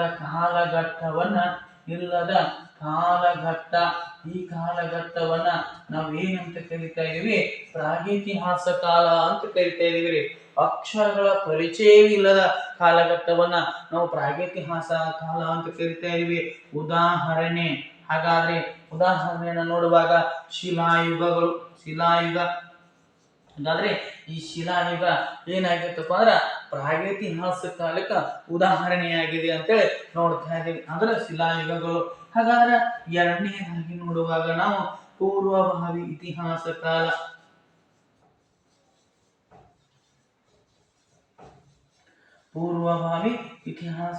ಅಂತ ನೋಡ್ತಾ ಇದೀವಿ.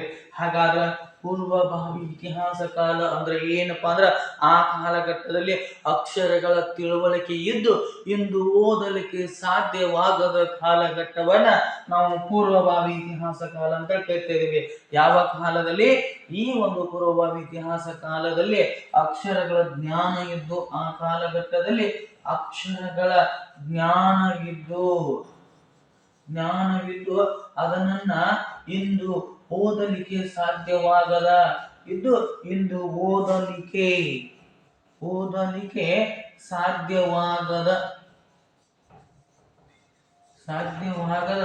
ಕಾಲಘಟ್ಟ. ಈ ಕಾಲಘಟ್ಟವೇ ಏನಾಗಿದೆಪ್ಪ ಅಂದ್ರೆ ಅದು ಪೂರ್ವಭಾವಿ ಇತಿಹಾಸ ಕಾಲ ಆಗಿದೆ. ಉದಾಹರಣೆಗೆ ನಾವು ನೋಡುವಾಗ ಹರಪ್ಪ ನಾಗರಿಕತೆಯ ಕಾಲ.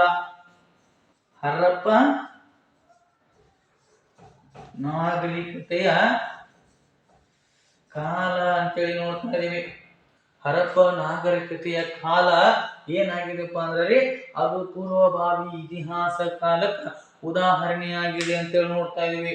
ಈ ರೀತಿಯಾಗಿ ಏನು ಮಾಡಬಹುದಪ್ಪ ಅಂದ್ರೆ ಪ್ರಾರಂಭಿಕ ಸಮಾಜದ ಮಾಹಿತಿಯನ್ನು ಸಹ ನಾವು ನೋಡಬಹುದಾಗಿದೆ. ಈ ರೀತಿಯಾಗಿ ಪ್ರಶ್ನೆಗಳನ್ನ ಸಹ ಕೇಳ್ತಕ್ಕಂತ ಸಾಧ್ಯತೆಗಳು ಬಹಳಷ್ಟು ಇರ್ತಾವ.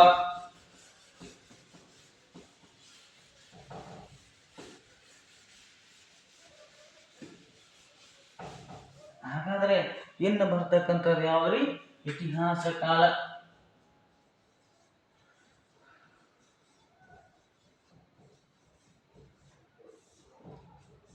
ಹಾಗಾದ್ರೆ ಇತಿಹಾಸ ಕಾಲ ಅಂದ್ರೆ ಏನ್ರಿ?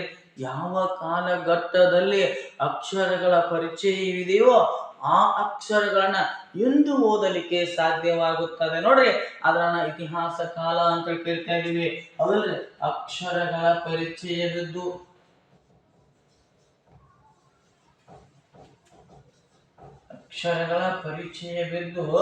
ಅದನ್ನ ಇಂದು ಓದಲಿಕ್ಕೆ ಸಾಧ್ಯವಾಗುತ್ತದೆ ನೋಡ್ರಿ.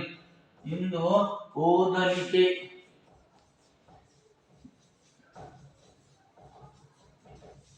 ಸಾಧ್ಯವಾದ ಕಾಲಘಟ್ಟ. ಅದನ್ನ ನಾವು ಏನಂತ ಕರಿತಾ ಇದೀವಿ ಅಂದ್ರೆ ಇತಿಹಾಸ ಕಾಲ ಅಂತೇಳಿ ಕರಿತಾ ಇದೀವಿ. ಒಟ್ಟಿನಲ್ಲಿ ನಮಗ ಪ್ರಾಗೈತಿಹಾಸ ಕಾಲ, ಪೂರ್ವಭಾವಿ ಇತಿಹಾಸ ಕಾಲ ಮತ್ತು ಇತಿಹಾಸ ಕಾಲ ಅಂತೇಳಿ 3 ಕಾಲಘಟ್ಟವನ್ನಾಗಿ ನಾವು ಮಾಡ್ತಾ ಇದೀವಿ. ಹಾಗಾದ್ರೆ ಇಲ್ಲಿ ಮೊಟ್ಟ ಮೊದಲ ಬಾರಿಗೆ ಜೀವ ವಿಕಾಸದ ಹಾದಿಯನ್ನು ನೋಡುವಾಗ ನಮಗ ಗೊತ್ತಿರತಕ್ಕಂತ ಮಾಹಿತಿ ಅಂದ್ರ ಜೀವ ವಿಕಾಸದ ಹಾದಿಯಲ್ಲಿ ಮೊದಲು ಏಕಕೋಶ ಜೀವಿ ಏನಾಗಿತ್ತಪ್ಪ ಅಂದ್ರ ವಿಕಾಸವನ್ನ ಹೊಂದಿದೆ. ಏಕಕೋಶ ಜೀವಿ. ಆ ನಂತರ ನಾವು ಮೃದ್ವಂಗಿಗಳು, ಆಮೇಲೆ ಸರೀಸೃಪಗಳು, ಪಕ್ಷಿಗಳು, ಸಸ್ತನಿಗಳು, ಹುಲ್ಲು, ವಾನರ, ಹಲವು ರೀತಿಯಾಗಿರ್ತಕ್ಕಂತಹ ಜೀವಿಗಳನ್ನ ನಾವು ನೋಡ್ತಾ ಇದೀವಿ. ಹಾಗಾದ್ರೆ ನಮ್ಮ ಮೊಟ್ಟ ಮೊದಲ ಮಾನವನ ವೈಜ್ಞಾನಿಕ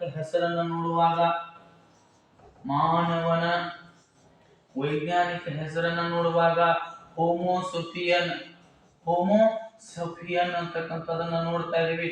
ಹಾಗಾದ್ರೆ ಈ ಕಾಲದ ಮಾನವ ಎಷ್ಟು ಲಕ್ಷ ವರ್ಷಗಳಂದ್ರ 18 ಲಕ್ಷ ವರ್ಷಗಳ ಹಿಂದೆ 18 ಲಕ್ಷ ವರ್ಷಗಳ ಹಿಂದೆ ಮಾನವನ ಒಂದು ಏನಾತಪ್ಪ ಅಂದ್ರ ಉದಯ ಆಯಿತು ಅಂತೇಳಿ ನೋಡ್ತಾ ಇದೀವಿ. ಹಾಗಾದ್ರ ನಮ್ಮ ಈಗಿನ ಆಧುನಿಕ ಯುಗದ ಮಾನವನ ದೇಹದ ರಚನೆಯನ್ನ ಹೊಂದಿರತಕ್ಕಂತ ಮಾನವ ನಮಗ ದೊರಕಿದ್ದು ಎಲ್ಲಿಪ್ಪ ಅಂದ್ರ ಅದು ದಕ್ಷಿಣ ಆಫ್ರಿಕಾದಲ್ಲಿ ಕಾಣಿಸಿಕೊಳ್ತಾನ. ಎಂತಹ ಮಾನವ ಅಂದಾಗ ನೋಡ್ರಿ, ಮಾನವ ಮೊದಲು ಎಲ್ಲಿ ಕಾಣಿಸ್ಕೊಂಡ್ರೆ ಆಧುನಿಕ ಮಾನವನ ದೈಹಿಕ ರಚನೆಯನ್ನು ಹೊಂದಿರತಕ್ಕಂತಹ ಆಧುನಿಕ ಮಾನವನ ದೈಹಿಕ ರಚನೆಯನ್ನ ಹೊಂದಿದ ಮಾನವ ಎಲ್ಲಿ ನಮಗೆ ಕಾಣಿಸಿಕೊಳ್ತಾನಪ್ಪ ಅಂದ್ರ ದಕ್ಷಿಣ ಆಫ್ರಿಕಾದಲ್ಲಿ.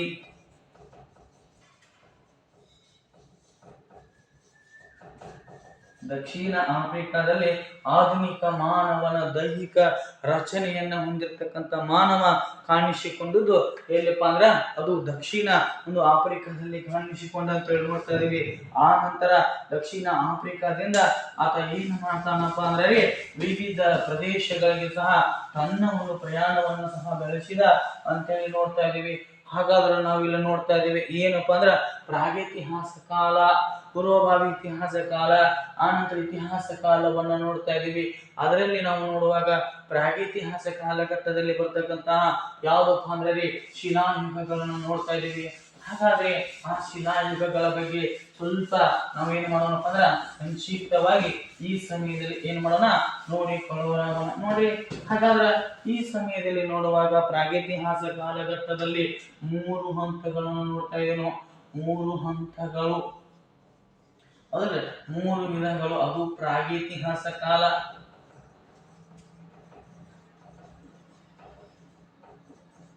ಹಾಗಾದ್ರೆ ನೋಡ್ರಿ, ಪ್ರಾಗೈತಿಹಾಸ ಕಾಲದಲ್ಲಿ 3 ಘಟ್ಟಗಳದಾವ. ಒಂದನೇದು ಹಳೆಯ ಶಿಲಾಯುಗ, ಹಳೆ ಶಿಲಾಯುಗ. ಎರಡನೇದು ಮಧ್ಯ ಶಿಲಾಯುಗ, ಮಧ್ಯ ಶಿಲಾಯುಗ. ಮೂರನೇದು ನವ ಶಿಲಾಯುಗ. ಹಾಗಾದ್ರೆ ಈ ಸಮಯದಲ್ಲಿ ನಾವು ಈ ಒಂದು ರೀತಿಯಾಗಿರ್ತಕ್ಕಂತಹ ಮಾಹಿತಿಯನ್ನ ನೋಡ್ತಾ ಇದ್ದೀವಿ. ಹಾಗಾದ್ರೆ ಇಲ್ಲಿ ನಾವು ನೋಡುವಾಗ ಹಳೆ ಶಿಲಾಯುಗ ಅಂದಾಗ ಇದು ಪ್ರಾರಂಭವಾಗ್ತಕ್ಕಂಥದ್ದು 5 ಲಕ್ಷ ವರ್ಷದಿಂದ ಹಿಡಿದು 5 ಲಕ್ಷ ವರ್ಷದಿಂದ ಹಿಡಿದು ಏನಪ್ಪ ಅಂದ್ರೆ 12,000 ವರ್ಷಗಳ ಕಾಲಘಟ್ಟವನ್ನ ನಾವು ಏನಂತ ಕರಿತಾ ಇದೀವಿ, ಹಳೆ ಶಿಲಾಯುಗ ಅಂತ ಕರಿತಾ ಇದೀವಿ. ಹಾಗಾದ್ರೆ ಈ ಕಾಲದ ಮಾನವ ಹಣ್ಣು ಹಂಪಲು ಗೆಡ್ಡೆ ಗೆಣಸುಗಳನ್ನ ತಿಂದು ಬದುಕ್ತಾ ಇದ್ದ. ಅಷ್ಟೇ ಅಲ್ಲದೆ ಕಲ್ಲು ಆಸರೆಗಳಲ್ಲಿ, ಕಲ್ಲು ಪೊಟರೆಗಳಲ್ಲಿ ಈತ ವಾಸಿಸ್ತಾ ಇದ್ದ ಅಂತೇಳಿ ನೋಡ್ತಾ ಇದೀವಿ. ಅದೇ ರೀತಿಯಾಗಿ ಹೆರೆ ಚೆಕ್ಕೆ, ಚಾಕು, ಕಲ್ಲಲ್ಲಿ ಮೊದಲಾದ ಮೊನಚಾದ ಒಂದು ಆಯುಧಗಳನ್ನ ಈತ ಬಳಸಿಕೊಳ್ತಾ ಇದ್ದ. ಅಷ್ಟೇ ಅಲ್ಲದೆ ಎಲೆ ತವಟಿಗಳನ್ನ ತನ್ನ ಹೊದಿಕೆಗಳಾಗಿ ಈತ ಬಳಸಿಕೊಳ್ಳಲಿಕ್ಕೆ ಪ್ರಾರಂಭ ಮಾಡಿದ ಅಂತಕ್ಕಂಥದ್ದನ್ನ ನೋಡ್ತಾ ಇದೀವಿ. ಹಾಗಾದ್ರೆ ಮೊದಲಿಗೆ ಹಣ್ಣು ಗೆಡ್ಡೆ ಗೆಣಸುಗಳನ್ನ ತಿಂದು ತನ್ನ ಜೀವನವನ್ನ ಸಾಗಿಸ್ತಾ ಇದ್ದ. ತನ್ನ ಮೈ ಹೊದಿಕೆಗೆ ಎಲೆ ಹೌದಲ್ರಿ ಗಿಡದ ಎಲೆಗಳನ್ನ ಬಳಸಿಕೊಂಡು ಆತ ಏನ್ ಮಾಡ್ತದ ಜೀವನವನ್ನ ಸಾಗಿಸ್ತಿದ್ದ. ಹಾಗಾದ್ರೆ ಎಲ್ಲಾ ಸಮಯದಲ್ಲಿ ಹಣ್ಣು ಹಂಪಲುಗಳು ದೊರೆಯದ ಕಾರಣ ಹಳೆಯ ಶಿಲಾಯುಗದ ಕೊನೆಯ ಘಟ್ಟದಲ್ಲಿ ಆತ ಏನ್ ಮಾಡ್ತಾನಂತಂದ್ರ ಆಹಾರಕ್ಕಾಗಿ ಬೇಟೆಯಾಡುವುದನ್ನ ಕಲಿತ. ಆಹಾರದ ಅಭಾವ ಉಂಟಾಯಿತು. ಆಹಾರಕ್ಕಾಗಿ ಬೇಟೆಯಾಡುವುದನ್ನ ಆ ನಂತರ ಏನು ಮಾಡ್ತಾನಪ್ಪ ಅಂದ್ರ ಮೀನುಗಾರಿಕೆಯನ್ನ, ಬೇಟೆಯಾಡುವುದನ್ನ ಮತ್ತು ಮೀನುಗಾರಿಕೆಯನ್ನ ಸಹ ತಿಳಿಯುವುದನ್ನ ಮಾನವ, ಅದು ಹಳೆ ಶಿಲಾಯುಗದ ಮಾನವ ಅಂತಕ್ಕಂಥವನ್ನ ಕಲಿತ ಅಂತೇಳಿ ನೋಡ್ತಾ ಇದೀವಿ. ಯಾವಾಗ ಆಹಾರಕ್ಕಾಗಿ ಬೇಟೆಯಾಡುವುದನ್ನು ಕಲಿತನೋ, ಮೀನುಗಾರಿಕೆಯನ್ನು ಕಲಿತನೋ, ಅದ ಸಮಯದಲ್ಲಿ ಬೆಂಕಿಯ ಪರಿಚಯ ಸಹ ಆಯ್ತ್ರಿ. ಹಾಗಾದ್ರೆ ಬೆಂಕಿಯ ಪರಿಚಯವಾದದ್ದು ಯಾವ ಕಾಲಘಟ್ಟದಲ್ಲಿ ಅಂದಾಗ ಹಳೆಯ ಶಿಲಾಯುಗದ ಕಾಲಘಟ್ಟದಲ್ಲಿ ಅಂತೇಳಿ ನೋಡ್ತಾ ಇದೀವಿ. ಹೀಗೆ ಮಾನವ ಏನ್ ಮಾಡ್ತಾನಪ್ಪ ಅಂದ್ರೆ ಈ ರೀತಿಯಾಗಿರ್ತಕ್ಕಂತಹ ಒಂದು ಹಳೆ ಶಿಲಾಯುಗದ ಮಾನವನನ್ನ ನೋಡ್ತಾ ಇದೀವಿ ನಾವು. ಅದೇ ರೀತಿಯಾಗಿ ಇದರ ಬಗ್ಗೆ ನಾವು ಮಾಹಿತಿ ನೋಡುವಾಗ ಹಳೆ ಶಿಲಾಯುಗದ ನೆಲೆಗಳನ್ನ ನಮ್ಮ ಕರ್ನಾಟಕದಲ್ಲಿ ನಾವು ಎಲ್ಲಿ ನೋಡ್ತಾ ಇದ್ವಿ ಅಂದ್ರ ಹುಣಸಗಿ ಮತ್ತು ಬೈಚ್ವಾ. ಎಲ್ಲಿ ನಮ್ಮ ಕರ್ನಾಟಕದಲ್ಲಿ ಹುಣಸಗಿ ಮತ್ತು ಬೈಚ್ಬಾಲ್. ಇಲ್ಲಿ ನಾವು ಏನ್ ನೋಡ್ತಾ ಇದ್ದೀವಿ ಅಂದ್ರೆ ಹಳೆ ಶಿಲಾಯುಗದ ನೆಲೆಗಳನ್ನ ಸಹ ನಾವು ನೋಡ್ತಾ ಇದೀವಿ. ಆ ನಂತರ ನೋಡುವಾಗ ಮಧ್ಯಪ್ರದೇಶ ಅಂತ ಬರ್ತೈತ್ರಿ. ಮಧ್ಯಪ್ರದೇಶದ ಬೋಲಾನ್ ಕಣಿವೆ, ಮಧ್ಯಪ್ರದೇಶದಲ್ಲಿ ನಾವು ಏನ್ ನೋಡ್ತಾ ಇದೀವಿ ಅಂದ್ರೆ ಬೋಲಾನ್ ಕಣಿವೆ ಅಂತಕ್ಕಂಥದನ್ನ ಸಹ ನಾವು ನೋಡ್ತಾ ಇದೀವಿ. ಇಲ್ಲಿ ಸಹ ನಾವು ಹಳೆ ಶಿಲಾಯುಗದ ಏನ್ ನೋಡ್ತಾ ಇದೀವಿ ಸ್ಥಳಗಳನ್ನ ನೋಡ್ತಾ ಇದೀವಿ. ಅದೇ ರೀತಿಯಾಗಿ ಆಂಧ್ರ ಪ್ರದೇಶದ ಕರ್ನೂಲ್ ಅಂತ ಹೇಳಿ ನೋಡ್ತಾ ಇದೀವಿ. ಆಂಧ್ರ ಪ್ರದೇಶದ ಕರ್ನೂಲ, ನಂತರ ಅಮರಾವತಿ ಅಂತೇಳಿ ನೋಡ್ತಾ ಇದೀವಿ. ಅಮರಾವತಿ ಇಲ್ಲಿ ಸಹ ಹಳೆ ಶಿಲಾಯುಗದ. ಇನ್ನೊಂದು ನೋಡ್ತಾ ಇದೀವಿ ತಮಿಳುನಾಡಿನ ಅತ್ತಿರಂಪಕ್ಕಂ ಅಂತೇಳಿ. ತಮಿಳುನಾಡಿನ ಅತ್ತಿರಂಪಕ್ಕಂ ಅಂತಕ್ಕಂತಹ ಒಂದು ಗ್ರಾಮದಲ್ಲಿ ನಾವು ಏನ್ ನೋಡ್ತಾ ಇದ್ದೀವಿ ಅಂದ್ರ ಈ ನಮ್ಮ ಹಳೆ ಶಿಲಾಯುಗದ ಮಾನವ ಬಳಸಿದ ಅಂದ್ರೆ ಜೀವಿಸಿದ ಅಂತಕ್ಕಂಥದನ್ನ ಸಹ ನಾವು ನೋಡ್ತಾ ಇದೀವಿ. ಈ ರೀತಿಯಾಗಿರ್ತಕ್ಕಂತಹ ಪ್ರಶ್ನೆಗಳನ್ನ ಸಹ ಕೇಳ್ತಕ್ಕಂಥ ಸಾಧ್ಯತೆ. ಹಳೆಯ ಶಿಲಾಯುಗದ ಮಾನವ 5 ಲಕ್ಷ ವರ್ಷದಿಂದ ಹಿಡಿದು 12,000 ವರ್ಷಗಳವರೆಗೆ ಜೀವಿಸಿದ. ಆತ ಹಣ್ಣು ಹಂಪಲು ಗೆಡ್ಡೆ ಗೆಣಸುಗಳನ್ನ ತಿಂದು ಬದುಕ್ತಾ ಇದ್ದ. ತನ್ನ ಮೇಲ್ವಧಿಕೆಗಳಿಗಾಗಿ ಆತ ಏನು ಮಾಡ್ತಾ ಇದ್ದಪ್ಪ ಅಂದ್ರೆ ಮರದ ಎಲೆಗಳನ್ನು ಬಳಸಿಕೊಂಡು ಜೀವಿಸಿದ. ಕಲ್ಲಾಸರೆಗಳಲ್ಲಿ, ಕಲ್ಲಿನ ಕೊಟ್ರೆಗಳಲ್ಲಿ, ಗವಿ ಆಸರೆಗಳಲ್ಲಿ ಆತ ಏನ್ ಮಾಡ್ತಾ ಇದ್ದ, ವಾಸಿಸ್ತಿದ್ದ. ಯಾವಾಗ ಆತನಿಗೆ ಆ ಹಣ್ಣು ಹಂಪಲು ಗೆಡ್ಡೆ ಗೆಣಸುಗಳು ಸಿಗುವುದು ಕಡಿಮೆ ಆಯಿತು, ಆ ಸಮಯದಲ್ಲಿ ಹಸಿವಿನಿಂದ ಬಳಲ್ತಕ್ಕಂಥ ಸನ್ನಿವೇಶ ಬಂತು. ಆಹಾರಕ್ಕಾಗಿ ಬೇಟೆಯಾಡುವುದನ್ನ ಕಲಿತ, ಮೀನುಗಾರಿಕೆ ಹಿಡಿಯುವುದನ್ನ ಕಲಿತ. ಅದೇ ಸಮಯದಲ್ಲಿ ಬೆಂಕಿಯ ಪರಿಚಯ ಸಹ ಆಯಿತು. ಈ ರೀತಿಯಾಗಿ ಮಾನವ ತನ್ನ ಹಳೆಯ ಶಿಲಾಯುಗದಲ್ಲಿ ಜೀವನವನ್ನು ನಡೆಸಿದ. ಹಾಗಾದ್ರೆ ಅದನ್ನ ನಾವು ಸ್ಥಳಗಳನ್ನು ನೋಡ್ತಾ ಇದ್ದೀವಿ. ಕರ್ನಾಟಕದ ಹುಣಸಗಿ ಮತ್ತು ಬೈಚ್ಬಾಲ, ಮಧ್ಯಪ್ರದೇಶದ ಬೋಲಾನ್ ಕಣಿವೆ, ಆಂಧ್ರ ಪ್ರದೇಶದ ಕರ್ನೂಲ ಮತ್ತು ಅಮರಾವತಿ, ಅದೇ ರೀತಿಯಾಗಿ ತಮಿಳುನಾಡಿನ ಅತ್ತಿರಂಪಕ್ಕಂ ಅಂತಕ್ಕಂಥ ಸ್ಥಳಗಳನ್ನು ಸಹ ನಾವು ನೋಡ್ತಾ ಇದ್ದೀವಿ. ಈ ರೀತಿಯಾಗಿ ಈ ಸಮಯದಲ್ಲಿ ನಾವು ಏನು ಮಾಡ್ತಾ ಇದ್ದೀವಿ ಅಂದ್ರೆ ಹಳೆ ಶಿಲಾಯುಗದ ಮಾನವನ ಒಂದು ವಿವರಣೆಯನ್ನು ನೋಡ್ತಾ ಇದ್ದೀವಿ. ಹಾಗಾದ್ರೆ ಇನ್ನು ಎರಡನೇದಾಗಿ ಬರ್ತಕ್ಕಂಥದ್ದು ಯಾವಪ್ಪ ಅಂದ್ರೆ ಅದು ಮಧ್ಯ ಶಿಲಾಯುಗ ಅಂತೇಳಿ ನೋಡ್ತಾ ಇದೀವಿ. ಹಾಗಾದ್ರೆ ಮಧ್ಯ ಶಿಲಾಯುಗದ ಬಗ್ಗೆ ನಾವು ನೋಡುವಾಗ ನೋಡ್ರಿ, ಇದರ ಕಾಲಘಟ್ಟವನ್ನ ನೋಡುವಾಗ 12,000 ವರ್ಷಗಳಿಂದ ಹಿಡಿದು ಏನಪ್ಪಾ ಅಂದ್ರೆ 12,000 ವರ್ಷಗಳಿಂದ ಹಿಡಿದು 9,000 ವರ್ಷಗಳವರೆಗೆ 9,000 ವರ್ಷಗಳ ಕಾಲಘಟ್ಟವನ್ನ ನಾವು ಏನಂತ ಕರಿತಾ ಇದೀವಿ, ಮಧ್ಯ ಶಿಲಾಯುಗ ಅಂತ ಹೇಳಿ ಕರಿತಾ ಇದೀವಿ. ಇದು ಹಳೆ ಶಿಲಾಯುಗ ಮತ್ತು ನವ ಶಿಲಾಯುಗದ ಮಧ್ಯದಲ್ಲಿ ಬರ್ತಕ್ಕಂಥ ಶಿಲಾಯುಗ ಅದು ಮಧ್ಯ ಶಿಲಾಯುಗ ಆಗಿದೆ. ಹಾಗಾಗಿ ಇದನ್ನ ನಾವು ಸೂಕ್ಷ್ಮ ಶಿಲಾಯುಗ ಅಂತ ಹೇಳಿ ಕರಿತಾ ಇದೀವಿ. ಏನಂತ ಕರಿತಾ ಇದೀವಿ? ಸೂಕ್ಷ್ಮ ಶಿಲಾಯುಗ. ಹಾಗಾದ್ರೆ ಈ ಸೂಕ್ಷ್ಮ ಶಿಲಾಯುಗದಲ್ಲಿ ನಾವು ನೋಡುವಾಗ ಮಾನವ ಏನ್ ಮಾಡ್ತಾನಪ್ಪ ಅಂದ್ರೆ ಹಳೆ ಶಿಲಾಯುಗದಲ್ಲಿ ಬಳಸತಕ್ಕಂತಹ ದೊಡ್ಡ ದೊಡ್ಡ ಆಯುಧಗಳ ಬದಲಾಗಿ ಇಲ್ಲಿ ಕೌಶಲ್ಯ ಭರಿತ ಹೌದಲ್ರಿ ಆ ಸೂಕ್ಷ್ಮ ಶಿಲಾಯುಗಗಳನ್ನ ಬೆಳೆದ ಚಿಕ್ಕದಾಗಿರ್ತಕ್ಕಂಥ ಆಯುಧಗಳನ್ನ ಹೌದಲ್ರಿ ಅಥವಾ ಭರ್ಜಿಗಳನ್ನ ಏನು ಮಾಡಕತ್ತಂದ್ರೆ ದೊಡ್ಡ ದೊಡ್ಡ ಒಂದು ಏನು ಮಾಡಕತ್ತಪ್ಪ ಅಂದ್ರೆ ಭರ್ಜಿಗೆ ಬಳಸಿ ಹೌದಲ್ರಿ ಕಿರು ಆಯುಧಗಳನ್ನ ಬಾಣದ ತುದಿಗೆ ಅಥವಾ ಕಟ್ಟಿಗೆ ತುದಿಗೆ ಹಾಕಿ ಅಲ್ಲಿ ಬೇಟೆಯಾಡುವುದನ್ನು ಸಹ ಕಲಿತ್ರಿ. ಈ ರೀತಿಯಾಗಿ ಇರ್ತಕ್ಕಂಥ ಮಾನವ ಸುಧಾರಣೆ ಆಗಕತ್ತ ಹೌದು ಚಿಕ್ಕ ಚಿಕ್ಕ ಭರ್ಚಿ ಅಥವಾ ಹೌದ್ರಿ ಈ ರೀತಿಯಾಗಿ ಆಯುಧಗಳನ್ನ ತೆಗೆದುಕೊಂಡು ಆಯುಧಗಳಿಗೆ ಭರ್ಚಿಯನ್ನ ಅವನ್ನ ಹಾಕಿ ಏನ್ ಭೇಟಿ ಆಡಕತ್ತ. ಆದರೂ ಸಹ ಈ ಸಮಯದಲ್ಲಿ ಕೆಲವೊಂದು ಸಮಯದಲ್ಲಿ ಏನ್ ಮಾಡಕ್ಕಿತ್ತಪ್ಪ ಅಂದ್ರೆ ಆಹಾರ ಸಿಗದ ಕಾರಣ ಹಸಿವಿನಿಂದ ಕಾಲ ಕಳಿತಕ್ಕಂಥ ಸನ್ನಿವೇಶ ಸಹ ಆತನಿಗೆ ಬಂದು ಒದಗಿತ್ತು. ಆ ಸಮಯದಲ್ಲಿ ಆತ ಏನ್ ಮಾಡಕತ್ತಂದ್ರೆ ಆ ಆಹಾರದ ದಾಹವನ್ನ ನೀಗಿಸುವ ಸಲುವಾಗಿ ಕಾಡು ಧಾನ್ಯಗಳನ್ನ ಎಲ್ಲವನ್ನ ಏನ್ ಮಾಡಕತ್ತಪ್ಪ ಅಂದ್ರೆ ಹುಡುಕಲಿಕ್ಕೆ ಪ್ರಾರಂಭ ಮಾಡಿದ. ಅದು ಸಿಗದಂತ ಸಂದರ್ಭದಲ್ಲಿ ಪ್ರಾಣಿಗಳನ್ನ ಬೇಟೆಯಾಡುವುದನ್ನು ಸಹ ಕಲಿತ. ಆ ಪ್ರಾಣಿಗಳನ್ನ ಏನ್ ಮಾಡಕತ್ತಪ್ಪ ಅಂದ್ರೆ ಕಂಡ ಹೌದಲ್ಲ. ಹಾಗಾದ್ರೆ ಈ ಹಸಿವಿಗೆ ಪರಿಹಾರವನ್ನ ಕಂಡುಕೊಳ್ಳಲಿಕ್ಕೆ ಮಾನವ ಮಾಡಿರ್ತಕ್ಕಂಥ ಒಂದೇ ಒಂದು ದಾರಿ ಅಂದ್ರ ಬೇಟೆ ಮಾಡ್ತಕ್ಕಂಥ ಸಮಯದಲ್ಲಿ ಗಾಯಗೊಂಡಿರ್ತಕ್ಕಂತಹ ಪ್ರಾಣಿಗಳನ್ನ ತಂದು ಸಾಕಾಕತ್ತ ಹೌದ್ರಿ. ಬೇಟೆಯ ಸಮಯದಲ್ಲಿ ಗಾಯಗೊಂಡಿರ್ತಕ್ಕಂತಹ ಪ್ರಾಣಿಗಳನ್ನ ತಂದ ಏನು ಮಾಡಕತ್ತ ಸಾಕತ್ತ. ಯಾಕಂದ್ರ ಇದು ಕಾಯ್ದಿರಿಸಿದ ಸಂದರ್ಭದಲ್ಲಿ ಆಹಾರವಾಗಬಹುದು. ಅಂದ್ರ ಯಾವ ಸಮಯದಲ್ಲಿ ಏನಂದ್ರೆ ನಮಗೆ ಬೇಟೆ ಪ್ರಾಣಿಗಳು ಸಿಗದೇ ಇದ್ದಾಗ ಇಂಥ ಗಾಯಗೊಂಡು ಬದುಕುಳಿದಿರ್ತಕ್ಕಂಥ ಪ್ರಾಣಿಗಳು ನಮಗೂ ಸಹಾಯಕವಾಗಬಹುದು ಅಂತ ತಿಳ್ಕೊಂಡ ಆ ಸಮಯದಲ್ಲಿ ಆ ಪ್ರಾಣಿಗಳನ್ನ ತಂದು ಸಾಕಲಿಕ್ಕೆ ತನ್ನ ಸಂಗಡ ಸಾಕಲಿಕ್ಕೆ ಪ್ರಾರಂಭ ಮಾಡಿದ ಅಂತ ಹೇಳಿ ನೋಡ್ತಾ ಇದೀವಿ. ಈ ಒಂದು ಸಮಯದಲ್ಲಿ ಆ ಪ್ರಾಣಿಗಳಿಗೆ ಆಹಾರಕ್ಕಾಗಿ ಸಹ ಆತ ಅಲೆದಾಟವನ್ನು ಸಹ ನಡೆಸಿದ ಅಂತಕ್ಕಂಥದನ್ನು ಸಹ ನಾವು ನೋಡ್ತಾ ಇದೀವಿ. ಈ ಬೇಟೆಯ ಸಂದರ್ಭದಲ್ಲಿ ಗಾಯಗೊಂಡಿರ್ತಕ್ಕಂಥ ಪ್ರಾಣಿಗಳನ್ನು ತಂದು ತನಗೆ ಕಾಯ್ದಿರಿಸಿದಂತ ಸಂದರ್ಭದಲ್ಲಿ ಆಹಾರವಾಗಬಹುದು ಅಂತಕ್ಕಂಥ ಉದ್ದೇಶದಿಂದ ಅವುಗಳನ್ನ ಸಾಕಲಿಕ್ಕೆ ಪ್ರಾರಂಭ ಮಾಡಿದ.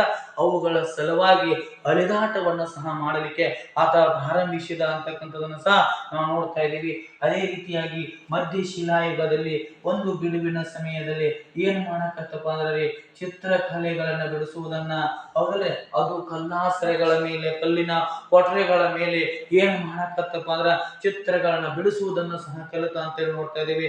ಅದೇ ರೀತಿಯಾಗಿ ಪ್ರಾಣಿಗಳ ಚರ್ಮವನ್ನ ತನ್ನ ಮೇಲುವದಿಕೆಯಾಗಿ ಬಳಸುವುದು ಪ್ರಾರಂಭ ಮಾಡದೆ ಅದು ಮಧ್ಯಶಿಲಾಯುಗದಲ್ಲಿ ಅಂತ ನೋಡ್ತಾ ಇದ್ದೀವಿ. ಹೌದು, ಪ್ರಶ್ನೆಯನ್ನ ಕೇಳಬಹುದು. ಮೊದಲು ಹಳೆ ಶಿಲಾಯುಗದಲ್ಲಿ ಗಿಡದ ಎಲೆಯ ತೊಗಟೆಗಳನ್ನ ತನ್ನ ಮೇಲುವದಿಕೆಯಾಗಿ ಬಳಸಿಕೊಳ್ತಾ ಇದ್ದ. ಈಗ ಪ್ರಾಣಿಗಳ ಚರ್ಮವನ್ನ ಮೇಲುವದಿಕೆಯಾಗಿ ಬಳಸಿಕೊಳ್ಳಲಿಕ್ಕೆ ಪ್ರಾರಂಭಿಸಿರ್ತಕ್ಕಂಥ ಕಾಲ ಅದು ಮಧ್ಯಶಿಲಾಯುಗ ಕಾಲ ಅಂತೇಳಿ ನೋಡ್ತಾ ಇದೀವಿ. ಈ ರೀತಿಯಾಗಿ ನಾವು ಮಧ್ಯಶಿಲಾಯುಗದ ಬಗ್ಗೆ ಸಹ ಮಾಹಿತಿಯನ್ನು ನೋಡ್ತಾ ಇದೀವಿ. ಹಾಗಾದ್ರೆ ಮಧ್ಯಶಿಲಾಯುಗದ ಕಾಲದಲ್ಲಿ ಮಾನವನು ಸಹ ಏನು ಮಾಡಿದಪ್ಪ ಅಂದ್ರೆ ಹಳೆ ಶಿಲಾಯುಗದಲ್ಲಿ ಬೆಂಕಿಯ ಪರಿಚಯ ಗೊತ್ತಾಗಿತ್ತು. ಈ ಒಂದು ಮಧ್ಯಶಿಲಾಯುಗದಲ್ಲಿ ಬೆಂಕಿಯ ಪರಿಚಯ ಚೆನ್ನಾಗಿ ಅರ್ಥ ಮಾಡಿಕೊಂಡಿದ ಅಂತೇಳಿ ಸಹ ನಾವು ನೋಡ್ತಾ ಇದೀವಿ. ಬೆಂಕಿಯ ಪರಿಚಯ ಚೆನ್ನಾಗಿ ಅರ್ಥವಾಗಿತ್ತು ಅಂತಕ್ಕಂಥದ್ದನ್ನು ಸಹ ನಾವು ನೋಡ್ತಾ ಇದೀವಿ. ಹಾಗಾದ್ರೆ ಈ ಸಮಯದಲ್ಲಿ ಮಧ್ಯಶಿಲಾಯುಗದ ಮಾನವ ಎಲ್ಲಿ ವಾಸ ಮಾಡಿದಪ್ಪ ಅಂದ್ರ ನಮ್ಮ ಕರ್ನಾಟಕದ ಬ್ರಹ್ಮಗಿರಿ ಮತ್ತು ಕನಗನಹಳ್ಳಿ ಅಂತೇಳಿ ನೋಡ್ತಾ ಇದೀವಿ. ನಮ್ಮ ಕರ್ನಾಟಕದ ಬ್ರಹ್ಮಗಿರಿ ಮತ್ತು ಕನಗನಹಳ್ಳಿಯಲ್ಲಿ ಸಹ ಈ ಒಂದು ಮಧ್ಯಶಿಲಾಯುಗದ ನೆಲೆಯನ್ನು ಸಹ ನಾವು ನೋಡ್ತಾ ಇದೀವಿ. ಅದೇ ರೀತಿಯಾಗಿ ಆಂಧ್ರ ಪ್ರದೇಶದ ವಾನಪಸಾರಿ, ಉತ್ತರ ಪ್ರದೇಶದ ಸಾರಾಯಿ ಅಂತಕ್ಕಂತಹ ಪ್ರದೇಶಗಳಲ್ಲಿ, ಹೌದಲ್ರಿ, ಅದೇ ರೀತಿಯಾಗಿ ವಿವಿಧ ರೀತಿ ಸ್ಥಳಗಳಲ್ಲಿ ಮಧ್ಯಶಿಲಾಯುಗದ ಮಾನವ ವಾಸಿಸಿದ ಅಂತಕ್ಕಂಥದನ್ನು ಸಹ ನಾವು ನೋಡ್ತಾ ಇದ್ದೀವಿ. ಹಾಗಾದ್ರೆ ಇದರ ಕಾಲ 12,000 ವರ್ಷಗಳಿಂದ ಹಿಡಿದು 9,000 ವರ್ಷಗಳ ನಡುವಿನ ಕಾಲಘಟ್ಟ ಅದು ಮಧ್ಯಶಿಲಾಯುಗದ ಕಾಲಘಟ್ಟ ಆಗಿತ್ತು ಅಂತಕ್ಕಂಥದನ್ನ ಸಹ ನಾವು ನೋಡ್ತಾ ಇದ್ದೀವಿ. ಹಾಗಾದ್ರೆ ಇನ್ನ ಬರ್ತಕ್ಕಂಥ ಕೊನೆಯದಾಗಿರ್ತಕ್ಕಂಥ ವೇದ ಯಾವ್ದಪ್ಪ ಅಂದ್ರೆ ಅದು ನವಶಿಲಾಯುಗದ ವೇದ ಅಂತಕ್ಕಂಥದನ್ನು ಸಹ ನಾವು ನೋಡ್ತಾ ಇದೀವಿ. ಹಾಗಾದ್ರೆ ನವಶಿಲಾಯುಗದ ಬಗ್ಗೆ ನೋಡುವಾಗ 9,000 ವರ್ಷಗಳಿಂದ ಹಿಡಿದು 5,000 ವರ್ಷಗಳ ನಡುವಿನ ಕಾಲಘಟ್ಟವೇ ಅದು ನವಶಿಲಾಯುಗ ಅಂತ ಕರಿತಾ ಇದೀವಿ. ಮಾನವ ಏನು ಮಾಡಬೇಕಪ್ಪ ಅಂದ್ರ ಇಲ್ಲಿ ಹಲವು ರೀತಿಯಾಗಿರ್ತಕ್ಕಂಥ ಬದಲಾವಣೆಗಳನ್ನ ಆತ ಮಾಡಿಕೊಂಡ. ಪಶು ಪಾಲಕನಾದ, ನೋಡಿ, ಅಭಾವದ ಸಂದರ್ಭದಲ್ಲಿ ಪ್ರಾಣಿಗಳನ್ನ ತಂದು ಕಟ್ಟಿಕೊಂಡ, ತನ್ನ ಒಂದು ಕಾಯ್ದಿರಿಸಿದ ಸಂದರ್ಭದಲ್ಲಿ ಆಹಾರಕ್ಕಾಗಿ.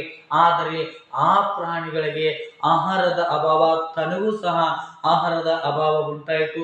ಆ ಸಮಯದಲ್ಲಿ ಮಾನವ ಏನ್ ಮಾಡ್ತಾನಪ್ಪ ಅಂದ್ರ ಅಲೆದಾಡುವುದನ್ನ ಬಿಟ್ಟು ಒಂದೇ ಸ್ಥಳದಲ್ಲಿ ನೆಲೆ ಊರಿ ಅಲ್ಲಿ ಏನ್ ಮಾಡಕತ್ತಪ್ಪ ಅಂದ್ರೆ ಕೃಷಿಯನ್ನ ಮಾಡಲಿಕ್ಕೆ ಆರಂಭಿಸಿದ. ಅದು ನದಿ ತೀರಗಳಲ್ಲಿ ಏನ್ ಮಾಡ್ತಾನಪ್ಪ ಅಂದ್ರ ಫಲವತ್ತತೆಯಾಗಿರ್ತಕ್ಕಂಥ ಭೂಮಿಯಲ್ಲಿ ಏನ್ ಮಾಡ್ತಾನಪ್ಪ ಅಂದ್ರ ಕೃಷಿಯನ್ನ ಆರಂಭಿಸಿದ. ಆ ಕೃಷಿಯನ್ನ ಆರಂಭಿಸಿದ್ರಿಂದ ಈ ಪಶುಗಳಿಗೆ ಏನಾಯ್ತಪ್ಪ ಅಂದ್ರೆ ಮೇವು ಸಹ ದೊರಕಿತ್ತು, ತನಗೆ ಧಾನ್ಯಗಳು ಸಹ ಏನಾಗಿದ್ದಪ್ಪ ಅಂದ್ರ ದೊರಕವು ಅಂತಕ್ಕಂಥದನ್ನು ಸಹ ನೋಡ್ತಾ ಇದೀವಿ. ಅದು ಯಾವ ಕಾಲದಲ್ಲಿ?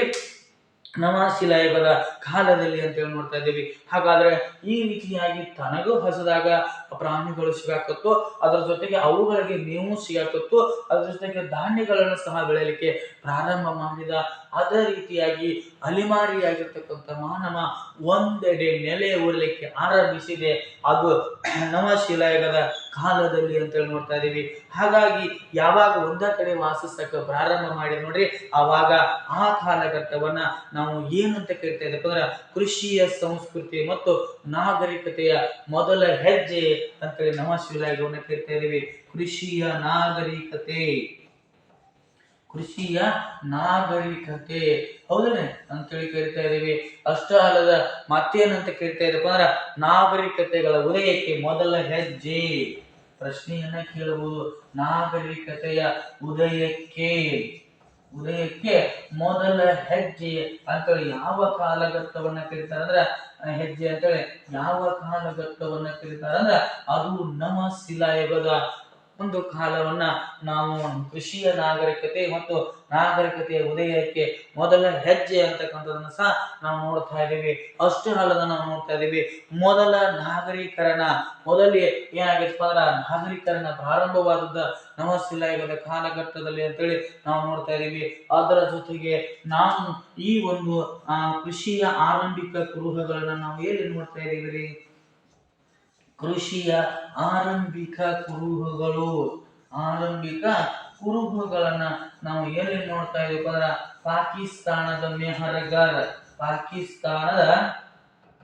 ಪಾಕಿಸ್ತಾನದ ಮೆಹರ್ಗರ್ ಎಂಬಲ್ಲಿ ನಾವು ಏನ್ ನೋಡ್ತಾ ಇದೀವಿ ಅಂದ್ರೆ ಆ ಕೃಷಿಯ ಆರಂಭಿಕ ಕುರುಹುಗಳನ್ನ ನೋಡ್ತಾ ಇದ್ದೀವಿ. ಅದು ನಮ್ಮ ಶಿಲಾಯುಗದಲ್ಲಿ ಆರಂಭವಾಯಿತು ಅಂತಕ್ಕಂಥದ್ದನ್ನ ನೋಡ್ತಾ ಇದೀವಿ. ಯಾವಾಗ ಮಾನವ ಅಲಿಮಾರಿ ಜೀವನವನ್ನ ತೊರೆದು ಒಂದೆಡೆ ನೆಲೆಸಲಿಕ್ಕೆ ಪ್ರಾರಂಭ ಮಾಡಿದ್ರು ನೋಡಿ, ಆವಾಗ ಒಣ ಇಟ್ಟಿಗೆಗಳಿಂದ ಕಟ್ಟಿರ್ತಕ್ಕಂತಹ ಮನೆಗಳು ನಿರ್ಮಾಣವಾದವ್ರಿ. ಒಣ ಇಟ್ಟಿಗೆಗಳಿಂದ ಕಟ್ಟಿರ್ತಕ್ಕಂತಹ ಮನೆಗಳು ಸಹ ಏನಾಗ್ತಾವ ಅಂದ್ರೆ ನಿರ್ಮಾಣವಾಗ್ತಾವ ಅಂತ ಹೇಳಿ ನೋಡ್ತಾ ಇದ್ದೀವಿ. ಅದೇ ಅಲ್ಲದೆ ಪ್ರಾಣಿಗಳಿಂದ ತಮ್ಮನ್ನು ತಾವು ರಕ್ಷಿಸಿಕೊಳ್ಳಲಿಕ್ಕಾಗಿ ನೆಲದೊಳಗೆ ಮನೆಗಳನ್ನ ಸಹ ಕಟ್ಟಿಕೊಳ್ಳಲಿಕ್ಕೆ ಯಾವ ಕಾಲದ ಮಾನವ ಆರಂಭಿಸಿದ ಅಂತ ಹೇಳಿ ನೋಡ್ತಾ ಇದ್ದೀವಿ. ಅದಕ್ಕೆ ಉದಾಹರಣೆ ನೋಡುವಾಗ ನಾವು ಕಾಶ್ಮೀರದ ಬುರ್ಜ್ ಹೋಮ್ನಲ್ಲಿ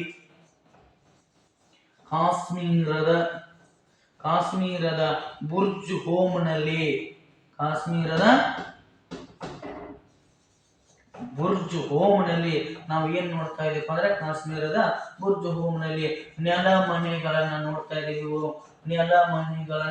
ಯಾಕಂದ್ರೆ ಪ್ರಾಣಿಗಳಿಂದ ತಮ್ಮನ್ನ ತಾವು ರಕ್ಷಿಸಿಕೊಳ್ಳಲಿಕ್ಕೆ ಈ ಉಪಾಯಗಳನ್ನ ಮಾಡಿದ. ಅದ್ರ ಜೊತೆಗೆ ಯಾವಾಗ ಆ ಒಂದು ನದಿಯ ಪಕ್ಕದ ತೀರದಲ್ಲಿ ಕೃಷಿಯನ್ನ ಆರಂಭಿಸಿದ ನೋಡ್ರಿ, ಧಾನ್ಯಗಳು ಸಿಗಕತ್ತು. ಹಾಗಾದ್ರೆ ಆ ಧಾನ್ಯಗಳನ್ನ ಸಂರಕ್ಷಣೆ ಮಾಡಲು ಮಣ್ಣಿನಿಂದ ಅಂದ್ರೆ ಕೈಯಿಂದ ಮಾಡಿರ್ತಕ್ಕಂಥ ಮಣ್ಣಿನ ಮಡಿಕೆಯನ್ನು ಸಹ ಆತ ಏನ್ ಮಾಡಿದಪ್ಪ ಅಂದ್ರೆ ಕಂಡು ಹಿಡಿದ. ಮಣ್ಣಿನ ಮಡಿಕೆ ಹೌದಲ್ಲಿ ಎರೆಯತಕ್ಕಂಥ ಮಣ್ಣಿನ ಮಡಿಕೆ ಆಗಿರ್ಬೋದು, ಅದೇ ರೀತಿಯಾಗಿ ಹೆರೆಯುವ, ಕುಟ್ಟುವ, ಎಲ್ಲಾ ಬೀಸುವ ಸಾಧನಗಳನ್ನು ಸಹ ಈ ಆಧುನಿಕ ಕಾಲದ ನವಶಿಲಾಯುಗದ ಮಾನವ ಕಂಡು ಹಿಡಿದಂತೇಳಿ ನೋಡ್ತಾ ಇದೀವಿ. ಬರಬರ್ತಾ ಚಕ್ರದ ಪರಿಚಯ ಸಹ ಈ ಕಾಲದಲ್ಲಿ ಆಯ್ತು. ಚಕ್ರದ ಪರಿಚಯ ಯಾವ ಕಾಲದಲ್ಲಿ ಆಯ್ತಂದ್ರ ಅದು ನವಶಿಲಾಯುಗದ ಕಾಲದಲ್ಲಿ. ಹೀಗಾಗಿ ಗುಣಾತ್ಮಕವಾಗಿರ್ತಕ್ಕಂಥ ಬದಲಾವಣೆ, ವೈವಿಧ್ಯಮಯವಾಗಿರ್ತಕ್ಕಂಥ ಮಡಿಕೆಗಳನ್ನ ತಯಾರಾಗ್ತಕ್ಕಂಥ ಕಾಲಘಟ್ಟ ಅದು ನವಶಿಲಾಯುಗದ ಕಾಲಘಟ್ಟ ಅಂತ ಹೇಳಿ ನೋಡ್ತಾ ಇದೀವಿ. ಅಷ್ಟೇ ಅಲ್ಲದ ಈ ಕಾಲಘಟ್ಟದಲ್ಲಿ ನಾವು ನೋಡ್ತಾ ಇದೀವಿ ಕಲ್ಲಿನ ಆಯುಧಗಳನ್ನ ಚೆನ್ನಾಗಿ ಹದಗೊಳಿಸಿ ಏನ್ ಮಾಡ್ತಾ ಉಜ್ಜಿ ನಯಗೊಳಿಸಿ ಅದನ್ನ ಏನ್ ಮಾಡ್ತಾ ಇದ್ರು ಬಳಸ್ತಾ ಇದ್ರು ಅಂತ ನೋಡ್ತಾ ಇದ್ದೇವೆ. ಅದು ನವಶಿಲಾಯುಗದ ಕಾಲಘಟ್ಟದಲ್ಲಿ ಏನ್ ಮಾಡ್ತಾ ಇದ್ರಪ್ಪ ಅಂದ್ರ ಕಲ್ಲಿನ ಆಯುಧಗಳನ್ನ ಚೆನ್ನಾಗಿ ಉಜ್ಜಿ ನಯಗೊಳಿಸಿ ಬಳಸ್ತಾ ಇದ್ರು. ಅದಕ್ಕೆ ಉದಾಹರಣೆ ನಾವು ನೋಡುವಾಗ ಬಳ್ಳಾರಿ ಸಮೀಪದ ಸಂಗನಕಲ್ಲು ಅಂತ ಹೇಳಿ ನೋಡ್ತಾ ಇದೀವಿ. ಹೌದಲ್ರಿ? ಬಳ್ಳಾರಿ ಸಮೀಪದ ಸಂಗನಕಲ್ಲು ಅಂತಕ್ಕಂಥದ್ದು ಈ ಒಂದು ಏನಾಗಿದೆಪ್ಪ ಅಂದ್ರೆ ಕಲ್ಲುಗಳನ್ನ ಏನ್ ಮಾಡ್ತಾ ಇದ್ರಪ್ಪ ಅಂದ್ರೆ ಉಜ್ಜಿ ಅಂದ್ರೆ ಕಲ್ಲಿನ ಆಯುಧಗಳನ್ನ ಚೆನ್ನಾಗಿ ಉಜ್ಜಿ ನಯಗೊಳಿಸುವ ಒಂದು ಕಲ್ಲು ಬಳ್ಳಾರಿ ಸಮೀಪದ ಸಂಗನಕಲ್ಲಿನಲ್ಲಿ ದೊರೆಯಿತು ಅಂತ ಹೇಳಿ ನೋಡ್ತಾ ಇದೀವಿ. ಇದೇ ರೀತಿಯಾಗಿ ಒಂದು ಬಳ್ಳಾರಿಯ ಸಂಗನಕಲ್ಲು ಇಂಥ ಕಲ್ಲುಗಳ ಉತ್ಪಾದನಾ ಕೇಂದ್ರವಾಗಿ ಮಾರ್ಪಟ್ಟಿದ್ದು ಅದು ನವಶಿಲಾಯುಗದ ಕಾಲದಲ್ಲಿ ಅಂತ ಹೇಳಿ ನೋಡ್ತಾ ಇದೀವಿ. ಅದೇ ರೀತಿಯಾಗಿ ಕೈಗೊಡಲೆ, ಅದೇ ರೀತಿಯಾಗಿ ಮೂಳೆಗಳಿಂದ ಮಾಡಿರ್ತಕ್ಕಂಥ ಆಯುಧಗಳನ್ನು ಸಹ ಈತ ಬಳಸಲಿಕ್ಕೆ ಪ್ರಾರಂಭ ಮಾಡಿದ. ಹಾಗಾದ್ರೆ ನವಶಿಲಾಯುಗದ ಒಂದು ಸ್ಥಳಗಳು, ನೆಲೆಗಳು ನಮ್ಮ ಕರ್ನಾಟಕದಲ್ಲಿ ಹೇಳಿದ್ರೆ ಬನಹಳ್ಳಿ ಮತ್ತು ಬ್ರಹ್ಮಗಿರಿ ಅಂತ ನೋಡ್ತಾ ಇದೀವಿ. ನವಶಿಲಾಯುಗದ ನೆಲೆಗಳು ನಮ್ಮ ಕರ್ನಾಟಕದಲ್ಲಿ ಎಲ್ಲಿಲ್ಲಪ್ಪ ಅಂದ್ರೆ ಬ್ರಹ್ಮಗಿರಿ ಮತ್ತು ಬನಹಳ್ಳಿಯಲ್ಲಿ ಅಂತ ನೋಡ್ತಾ ಇದೀವಿ. ಬೂದಿಹಾಳ ಅಂತ ನೋಡ್ತಾ ಇದೀವಿ, ಹಳ್ಳೂರ ಅಂತ ನೋಡ್ತಾ ಇದೀವಿ, ಪಿಕ್ಲಿ ಹಾಲ್ ಅಂತ ನೋಡ್ತಾ ಇದೀವಿ.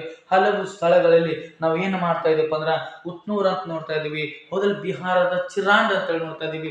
ಹಲವು ಸ್ಥಳಗಳಲ್ಲಿ ನಾವು ಏನ್ ನೋಡ್ತಾ ಇದ್ದೇವೆ ಅಂದ್ರೆ ನವಶಿಲಾಯುಗದ ಬಗ್ಗೆ ನಾವು ಏನ್ ಮಾಡ್ತಾ ಇದ್ದೇವೆ, ಮಾಹಿತಿಯನ್ನು ಸಹ ನೋಡ್ತಾ ಇದ್ದೇವೆ. ಈ ರೀತಿಯಾಗಿ ಏನಾಗಿದೆ ಅಂದ್ರೆ ನಮ್ಮ ಆರಂಭಿಕ ಸಮಾಜ ಅಂತಕ್ಕಂಥದ್ದು ಏನಾಗಿದೆ, ಆರಂಭವಾಗಿದೆ ಅಂತಕ್ಕಂಥದ್ದನ್ನು ಸಹ ನಾವು ನೋಡ್ತಾ ಇದ್ದೇವೆ. ಇದೇ ರೀತಿಯಾಗಿ ಪ್ರಶ್ನೆಗಳನ್ನ ಸಹ ಇವರಿಗೆ ಸಂಬಂಧಪಟ್ಟ ಹಾಗೆ ಕೇಳಬಹುದು. ಹಾಗಾಗಿ ತಾವೆಲ್ಲರೂ ಉತ್ತಮ ರೀತಿಯಾಗಿರ್ತಕ್ಕಂಥ ನೋಟ್ಸ್ ಗಳನ್ನ ಮಾಡಿಕೊಳ್ಳುವುದರಿಂದ ಈ ಸಮಸ್ಯೆಗಳು ಸಹ ಏನಾಗ್ತಾವಪ್ಪ ಅಂದ್ರೆ ಬಗೆಹರಿತಾವು ಅಂತಕ್ಕಂಥದ್ದನ್ನ ನೋಡ್ತಾ ಇದ್ದೇವೆ. ಇವುಗಳ ಆದ ನಂತರ ಆರಂಭವಾಗಿರ್ತಕ್ಕಂಥದ್ದೇ ಲೋಹಗಳ ಯುಗ. ಯಾವ ಯುಗ ರೀ? ಲೋಹಗಳ ಯುಗ ಅಂತೇಳಿ ನೋಡ್ತಾ ಇದೀವಿ.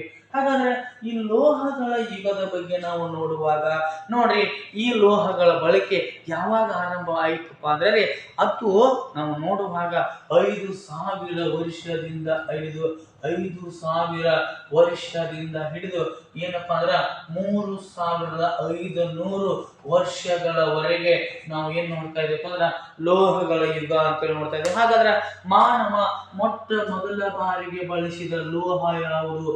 ಮಾನವನು ಮೊದಲ ಬಾರಿಗೆ ಬಳಸಿದ ಲೋಹ ಯಾವುದಪ್ಪ ಅಂದ್ರೆ ಅದು ತಾಮ್ರ ಅಂತೇಳಿ ನಾವು ನೋಡ್ತಾ ಇದೀವಿ. ಯಾವ ಲೋಹವನ್ನ ಬಳಸಿದ? ತಾಮ್ರದ ಲೋಹವನ್ನ ಬಳಸಿದ ಅಂತೇಳಿ ನೋಡ್ತಾ ಇದೀವಿ ಮಾನವನು. ಹಾಗಾದ್ರೆ ಈ ತಾಮ್ರಕ್ಕೆ ಏನನ್ನ ಸೇರಿಸಿದಾಗ, ತವರನ್ನ ಸೇರಿಸಿದಾಗ ನಮಗೆ ಏನು ಸಿಗ್ತಿದೆಪ್ಪ ಅಂದ್ರೆ ಕಂಚು ಅಂತಕ್ಕಂಥದ್ದು ದೊರಕ್ತದ. ಹಾಗಾದ್ರೆ ಕಂಚು ತಾಮ್ರಕ್ಕಿಂತ ಅತಿ ಗಡುಸಾಗಿರ್ತಕ್ಕಂತಹ ಒಂದು ಮಿಶ್ರ ಲೋಹವಾಗಿದೆ. ಹೌದಲ್ಲಿ ಕಂಚು ತಾಮ್ರಕ್ಕಿಂತ ಹೆಚ್ಚಾಗಿರ್ತಕ್ಕಂತಹ ಗಡುಸಾದ ಮಿಶ್ರ ಲೋಹವಾಗಿದೆ ಅಂತಕ್ಕಂಥದ್ದನ್ನು ಸಹ ನಾವು ನೋಡ್ತಾ ಇದ್ದೀವಿ. ಹಾಗಾದ್ರೆ ತಾಮ್ರ ಮತ್ತು ಕಂಚಿನ ಯುಗ. ಯಾಕೆ ತಾಮ್ರ ಮತ್ತು ಕಂಚಿನ ಯುಗ ಅಂತೇಳಿ ನಾವು ಇದನ್ನು ಕರೀತಾ ಇದ್ದೀವಪ್ಪ ಅಂದ್ರೆ ಇವು ಎರಡು ಅಷ್ಟೊಂದು ಹೆಚ್ಚಿನ ಬಳಕೆ ಇಲ್ಲದ ಒಂದು ಏನಾಗಿತ್ತಪ್ಪ ಅಂದ್ರೆ ಯುಗವಾಗಿತ್ತು. ತಾಮ್ರ ಮತ್ತು ತವರನ್ನು ಹೆಚ್ಚಿನ ಸಂಖ್ಯೆಯಲ್ಲಿ ಇಲ್ಲಿ ಬಳಸಲಿಕ್ಕೆ ಆರಂಭ ಮಾಡಿದ್ರು ಅಂತಕ್ಕಂಥದ್ದನ್ನು ಸಹ ನೋಡ್ತಾ ಇದ್ದೀವಿ. ಹಾಗಾದ್ರೆ ಈ ಸಮಯದಲ್ಲಿ ಚಕ್ರಗಳಿಂದ ಮಾಡಿರ್ತಕ್ಕಂಥ ಕಂಚು ಅಂತ ನೋಡ್ತಾ ಇದೀವಿ. ಚಕ್ರಗಳಿಂದ ಮಾಡಿರ್ತಕ್ಕಂತಹ ಮಡಿಕೆಗಳನ್ನ, ಹೌದಲ್ರಿ, ಕುಡಿಕೆಗಳನ್ನ ಸಹ ನಾವು ಈ ಒಂದು ಏನ್ರಿ ಲೋಹಗಳ ಯುಗದಲ್ಲಿ ನೋಡ್ತಾ ಇದೀವಿ. ಅಷ್ಟ ಅಲ್ಲದ ಭೂಮಿಯನ್ನ ಆಳವಾಗಿ ಉಳ್ಳಲು, ಹೌದಲ್ರಿ, ಅದೇ ರೀತಿಯಾಗಿ ಅರಣ್ಯವನ್ನ ಕಡಿದು ಕೃಷಿ ಭೂಮಿಯನ್ನಾಗಿ ಪರಿವರ್ತಿಸಲು ನಮ್ಗೆ ಕಂಚಿನ ಅವಶ್ಯಕತೆ ಬಹಳಷ್ಟು ಐತ್ರಿ. ಹೌದಲ್ರಿ, ಭೂಮಿಯನ್ನ ಆಳವಾಗಿ ಉಳ್ಳಲು, ಹೌದಲ್ರಿ, ಅದೇ ರೀತಿಯಾಗಿ ಏನ್ರಿ ಕಾಡನ್ನ ಕಡಿದು ಕೃಷಿ ಅಭಿವೃದ್ಧಿಯ ಕೃಷಿ ಭೂಮಿಯನ್ನಾಗಿ ಪರಿವರ್ತಿಸಲು ನಮಗ ಏನಾಗ್ತಪ್ಪ ಅಂದ್ರೆ ಕಂಚು ಬಹಳಷ್ಟು ಸಹಾಯವಾಯಿತು ಅಂತ ನೋಡ್ತಾ ಇದೀವಿ. ಯಾವಾಗ ನದಿ ತೀರಗಳಲ್ಲಿ ಈ ರೀತಿಯಾಗಿರ್ತಕ್ಕಂಥ ಫಲವತ್ತತೆಯ ಭೂಮಿ ಅದು ಮಾರ್ಪಾಟಾಯ್ತು ನೋಡಿ, ಅವಾಗ ಕೃಷಿ ಉಪಕರಣ ಅಂತಕ್ಕಂಥದ್ದು ಬಹಳ ಅನುಕೂಲವಾಯಿತು. ಅದು ಕಂಚು ಆಗಿರಬಹುದು, ತಾಮ್ರ ಆಗಿರಬಹುದು, ಇವುಗಳಿಂದ ಕೃಷಿ ಭೂಮಿಯಾಗಿ ಮಾರ್ಪಡಿತ್ತು. ಕೃಷಿ ಉತ್ಪಾದನೆಯಲ್ಲಿ ಹೆಚ್ಚಿನ ಉತ್ಪಾದನೆಯನ್ನು ಕಾಣುವುದರಿಂದ ನಮಗ ಬೇಕಾಗಿರ್ತಕ್ಕಂಥ ಆಹಾರ ಧಾನ್ಯಗಳನ್ನು ಇಟ್ಟುಕೊಂಡು, ಪಶುಗಳಿಗೆ ಬೇಕಾಗಿರ್ತಕ್ಕಂಥ ಮೇವುಗಳನ್ನು ಇಟ್ಟುಕೊಂಡು ಮತ್ತೆ ನಮಗೆ ಆಹಾರ ಧಾನ್ಯ ಉಳಿಲಿಕ್ಕೆ ಪ್ರಾರಂಭವಾಯಿತು. ಅದನ್ನ ಸಹ ಏನ್ ಮಾಡಾಕತ್ತಂದ್ರ ಮಾನವ ವ್ಯಾಪಾರವನ್ನ ಮಾಡೋದ್ರೊಂದಿಗೆ ವ್ಯಾಪಾರ ವಹಿವಾಟನ್ನು ಮಾಡಿಕೊಂಡ. ಅದು ನೋಡುವಾಗ ನಮ್ಮ ಭಾರತದ ವಾಯುವ್ಯ ಭಾಗದಿಂದ ಏನ್ ನೋಡ್ತಾ ಇದೀವಿ, ವ್ಯಾಪಾರವನ್ನ ಮಾಡ್ತಕ್ಕಂತ ಒಂದು ಉದ್ಯೋಗವನ್ನ ಸಹ ನಾವು ನೋಡ್ತಾ ಇದೀವಿ. ಅದು ಭಾರತದ ಏನ್ರಿ ವಾಯುವ್ಯ ಭಾಗದಿಂದ. ಹೀಗೆ ನಮ್ಮ ಭಾರತದಲ್ಲಿರ್ತಕ್ಕಂಥ ಮಾನವ ಏನ್ ಮಾಡಕತ್ತಪ್ಪ ಅಂದ್ರ ವಾಯುವ್ಯ ಭಾಗದಲ್ಲಿ ತನ್ನ ಒಂದು ಕೃಷಿಯ ಉತ್ಪಾದನೆಗಳನ್ನ ಮಾರಾಟ ಮಾಡ್ಲಿಕ್ಕೆ ಆರಂಭಿಸಿದ ನೋಡ್ರಿ. ಅವಾಗ ವ್ಯಾಪಾರ ವಹಿವಾಟನ್ನು ಆರಂಭ ಆಯಿತು. ಅದರ ಜೊತೆಗೆ ಸಿಂಧೂ ಮತ್ತು ಅದರ ಉಪನದಿ ಸ್ಥಳದಲ್ಲಿ ಹರಪ್ಪ ನಾಗರಿಕತೆಯಂತಹ ನಾಗರಿಕತೆಗಳ ಸಂಸ್ಕೃತಿ ಸಹ ತಲೆ ಎತ್ತಲಿಕ್ಕೆ ಆರಂಭವಾಯಿತು ಅಂತ ನೋಡ್ತಾ ಇದೀವಿ. ಸಿಂಧೂ ನಾಗರಿಕತೆಯಲ್ಲಿ ಅದರ ಉಪನದಿಯಾಗಿರ್ತಕ್ಕಂಥ ಹರಪ್ಪ ನಾಗರಿಕತೆಯ ಒಂದು ಸಂಸ್ಕೃತಿ ಸಹ ತಲೆ ಎತ್ತಿದೆ. ಅದು ಏನಪ್ಪಾ ಅಂದ್ರೆ ಈ ರೀತಿಯಾಗಿ ವ್ಯಾಪಾರವನ್ನ ಮಾಡಲಿಕ್ಕೆ ಪ್ರಾರಂಭ ಮಾಡಿದೆ ಅಂತ ಹೇಳಿ ನೋಡ್ತಾ ಇದೀವಿ. ಹೌದ್ರಿ, ಸಿಂಧೂ ನದಿಯ ಉಪನದಿಗಳಲ್ಲಿ ಕಂಡು ಬರ್ತಕ್ಕಂಥ ನಾಗರಿಕತೆ ಅದು ಹರಪ್ಪ ನಾಗರಿಕತೆ ಅಂತೇಳಿ ನೋಡ್ತಾ ಇದೀವಿ. ಹಾಗಾದ್ರೆ ಈ ರೀತಿಯಾಗಿ ನಾವು ನೋಡುವಾಗ ನೋಡ್ರಿ, ತಾಮ್ರಕ್ಕೆ ದಕ್ಷಿಣ ಭಾರತದಲ್ಲಿ ತಾಮ್ರಕ್ಕೆ ಹೋಲಿಸಿದಾಗ ದಕ್ಷಿಣ ಭಾರತದಲ್ಲಿ ಬಳಸ್ತಕ್ಕಂಥ ಲೋಹ ಅದು ಕಬ್ಬಿಣ ಅಂತೇಳಿ ನೋಡ್ತಾ ಇದೀವಿ. ದಕ್ಷಿಣ ಭಾರತದಲ್ಲಿ ಮೊಟ್ಟ ಮೊದಲು ಮಾನವನು ಮೊದಲ ಬಾರಿಗೆ ಬಳಸಿದ ಲೋಹ ತಾಮ್ರ. ಹಾಗಾದ್ರೆ ದಕ್ಷಿಣ ಭಾರತದಲ್ಲಿ ಮಾನವನು ಬಳಸಿರ್ತಕ್ಕಂಥ ಮೊಟ್ಟ ಮೊದಲ ಲೋಹ ಅಂದಾಗ ಅದು ಏನಾಗಿದೆಪ್ಪ ಅಂದ್ರ ಕಬ್ಬಿಣ ಅಂತಕ್ಕಂಥದ್ದಾಗಿದೆ. ಯಾವ್ದ್ರಿ? ಕಬ್ಬಿಣ ಅಂತಕ್ಕಂಥದನ್ನ ಮೊಟ್ಟ ಮೊದಲ ಬಾರಿಗೆ ನಮ್ಮ ಮಾನವ, ದಕ್ಷಿಣ ಭಾರತದ ಮಾನವ ಬಳಸಿರ್ತಕ್ಕಂತಹ ಲೋಹ ಆಗಿದೆ ಅಂತಕ್ಕಂಥದನ್ನ ಸಹ ನಾವು ನೋಡ್ತಾ ಇದ್ದೀವಿ. ಈ ರೀತಿಯಾಗಿರ್ತಕ್ಕಂತಹ ಪ್ರಶ್ನೆಗಳನ್ನ ಸಹ ಕೇಳ್ತಕ್ಕಂಥ ಸಾಧ್ಯತೆಗಳು ಇರ್ತಾವ.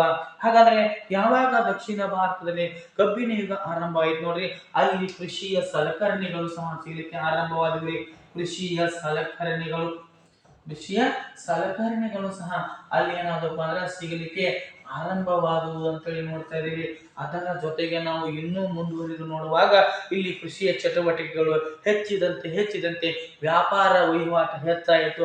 ಹಾಗಾದ್ರೆ ವ್ಯಾಪಾರ ವಹಿವಾಟವನ್ನು ನಿಯಂತ್ರಣ ಮಾಡಲಿಕ್ಕೆ ಏನಾಯ್ತಪ್ಪ ಅಂದ್ರೆ ಒಂದು ಪ್ರಭುತ್ವ ವರ್ಗ ಏನಾಗ್ತಿ ಸ್ಥಾಪನೆ ಆಯಿತು. ಪ್ರಭುತ್ವ ವರ್ಗ ಅಂತಕ್ಕಂಥದ್ದು ಅದು ಸ್ಥಾಪನೆ ಆಯಿತು ಅಂತಕ್ಕಂಥದನ್ನ ನಾವು ನೋಡ್ತಾ ಇದ್ದೀವಿ. ಯಾವಾಗ ಉತ್ಪಾದನೆ ಹೆಚ್ಚಾಯ್ತು ನೋಡ್ರಿ, ಆವಾಗ ಪ್ರಭುತ್ವ ವರ್ಗ ಸ್ಥಾಪನೆ ಆಯಿತು. ಅದು ಸುಮಾರು 2600 ವರ್ಷಗಳ ಹಿಂದೆ ಅಂತೇಳಿ ನಾವು ನೋಡ್ತಾ ಇದ್ದೀವಿ. ಹಾಗಾದ್ರೆ ಅವುಗಳನ್ನ ನಾವು ಏನಂತ ಕೇಳ್ತಾ ಇದೀವಿ? ಗಣರಾಜ್ಯಗಳು ಅಂತ ಕೇಳ್ತಾ ಇದೀವಿ. ಏನಂತ ಕೇಳ್ತಾ ಇದೀವಿ? ಗಣರಾಜ್ಯಗಳು. ಹಾಗಾದ್ರೆ ಗಣರಾಜ್ಯ ಎಂದರೆ ಪ್ರತಿಯೊಂದು ರಾಜ್ಯದಲ್ಲಿ ಅವುಗಳನ್ನು ನೋಡಿಕೊಳ್ಳಲಿಕ್ಕೆ